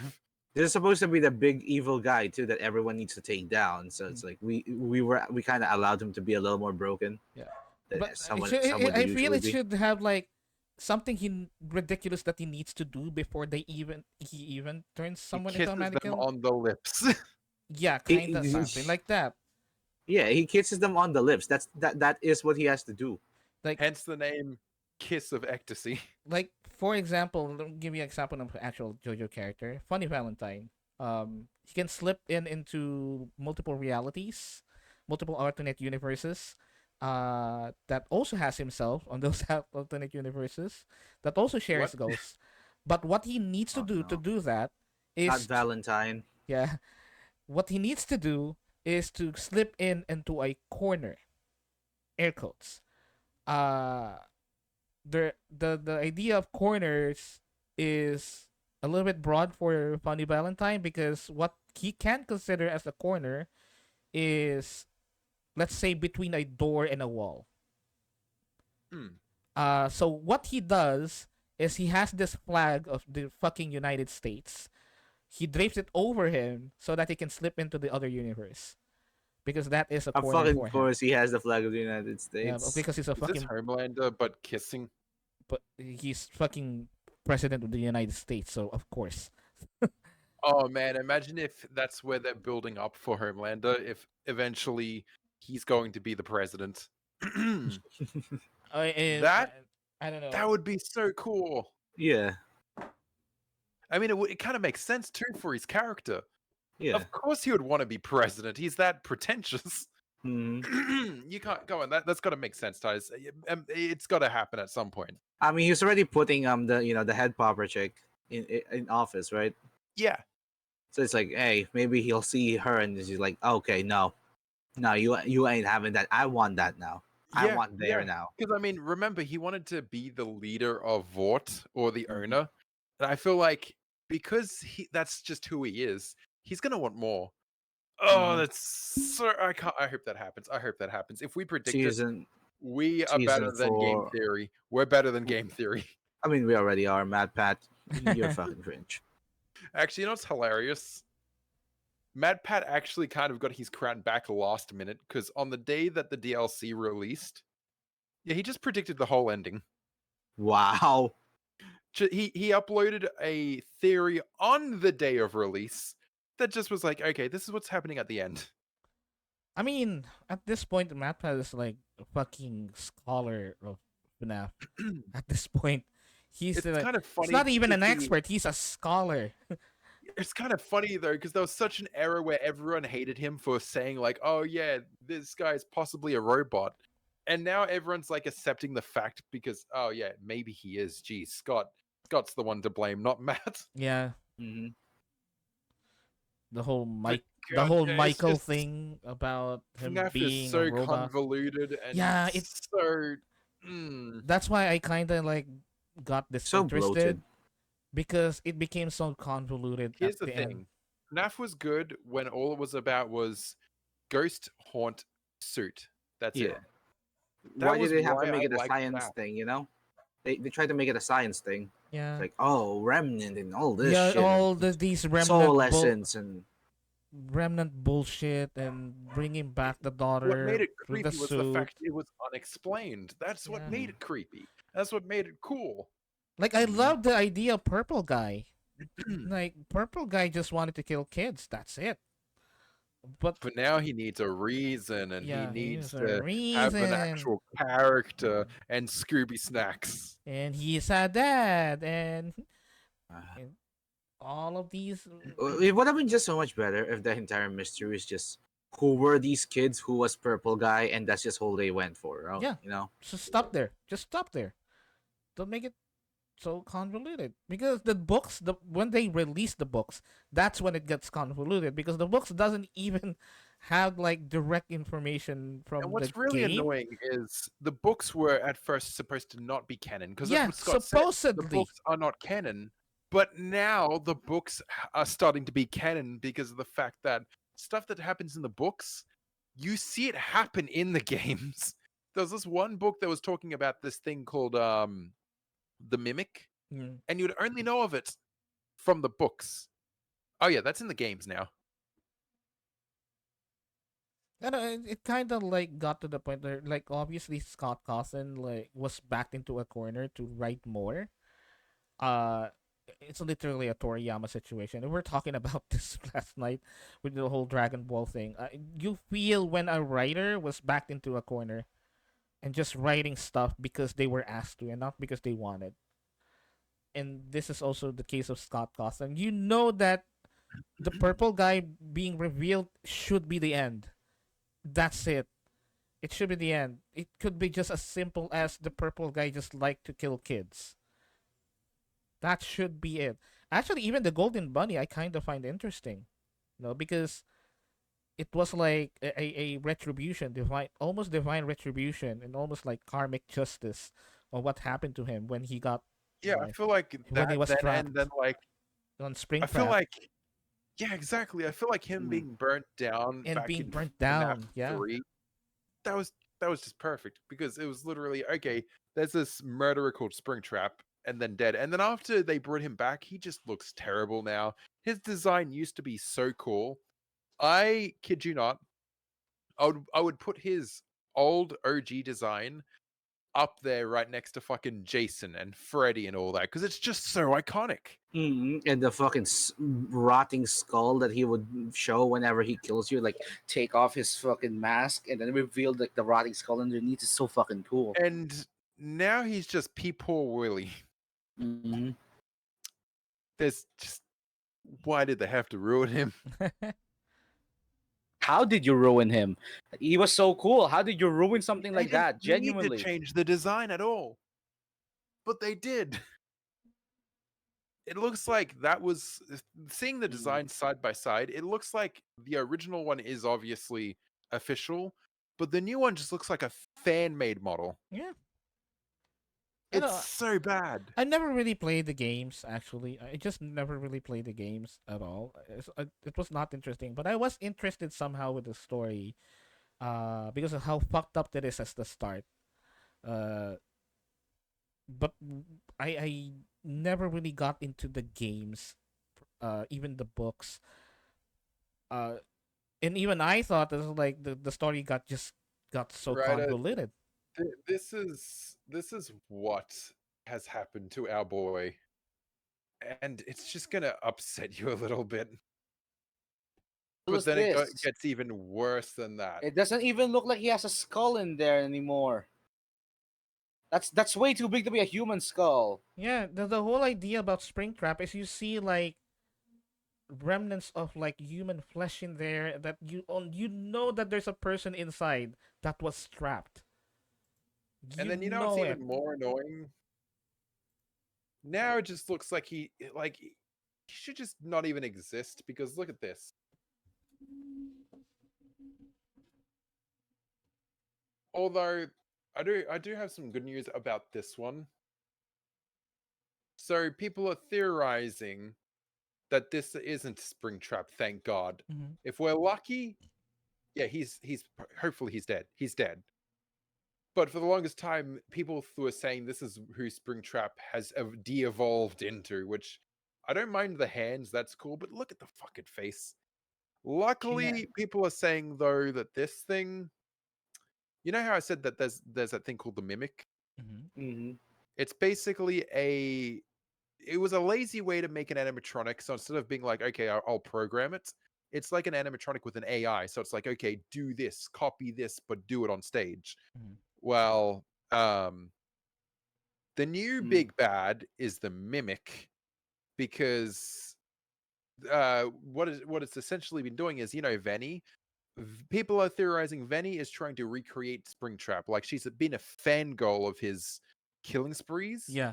And she wants to bring him back, but obviously he's dead. So the best thing she can do is teach an AI to be Springtrap. So if that's the case, I won't mind. I hope that's the story, because then it's almost like another chapter.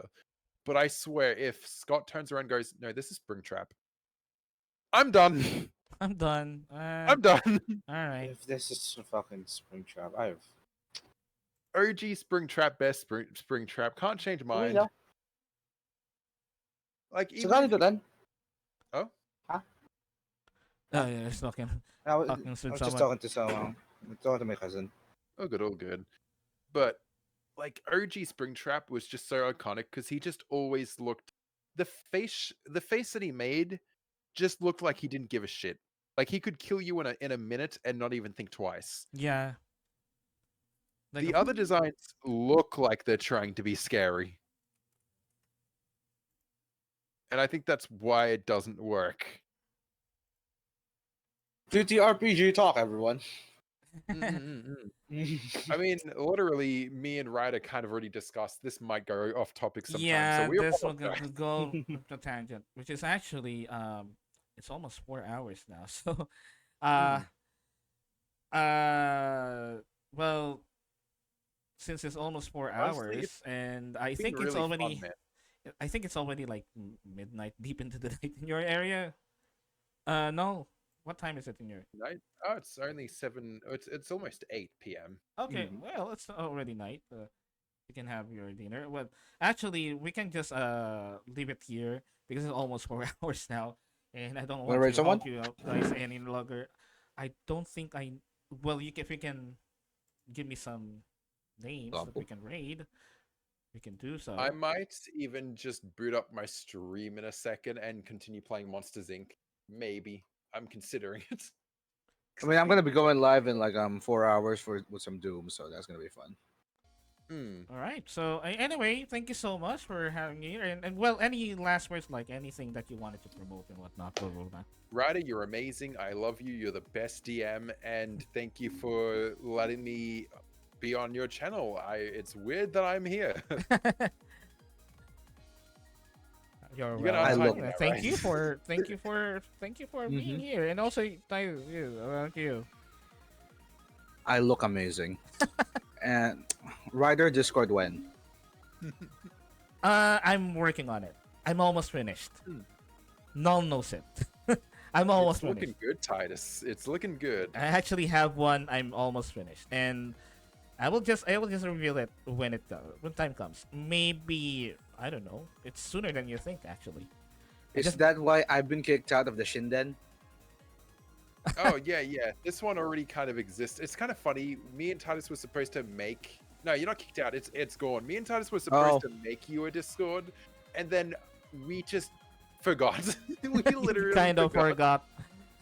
We forgot for like 2 years, and then we're just like, wait, I should make my Discord. Yeah. Then basically, I saw that Ryder made his way better than ours ever was, or ever was going to be. I was like, well, you know, he's done everything. Mm-hmm. Just making We sure are that gonna see everything's the quality of this one.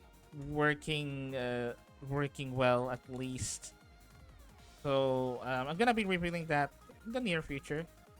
But anyway, well, both of you, would you like to like shout out anything, anyone, things that you The do? only person who is alive. Oh, you mean shout out? Well, you know what? Because they were here earlier.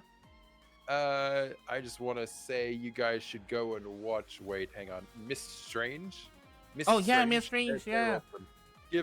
Give them a watch. Give them a follow. They're awesome. I'm They're giving them a amazing. follow. Why I've not? seen them on Twitter. They're fun. And Titus, give him also a follow. Give this guy. Oh. He's awesome.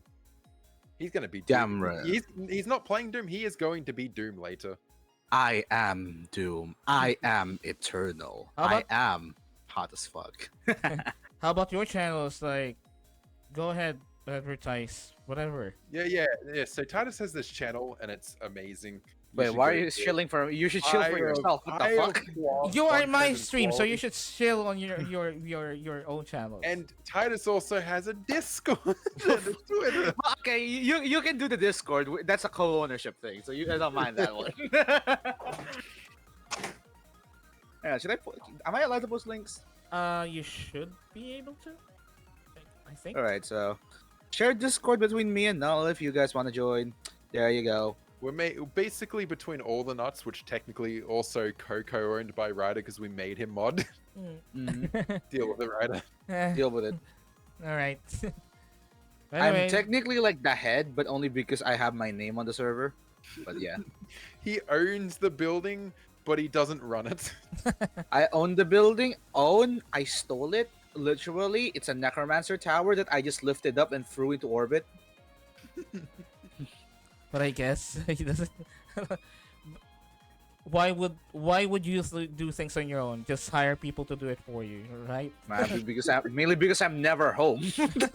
I'm always out doing work Mainly. shit. Mainly because you're never home. So, all right. Again, thank you so much for joining me in this. I don't know if this will be the first episode, but we might have some more things to come in the future, and I'll just hit you up whenever that Come. comes. All right. I know what to tell. I know what to call it. Yep. No, table talk. Yeah, table talk. Literally, that's what Fuck it's called. That's what it's called.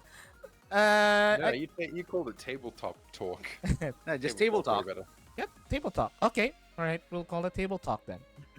Want to rate someone streaming SMC? I don't know.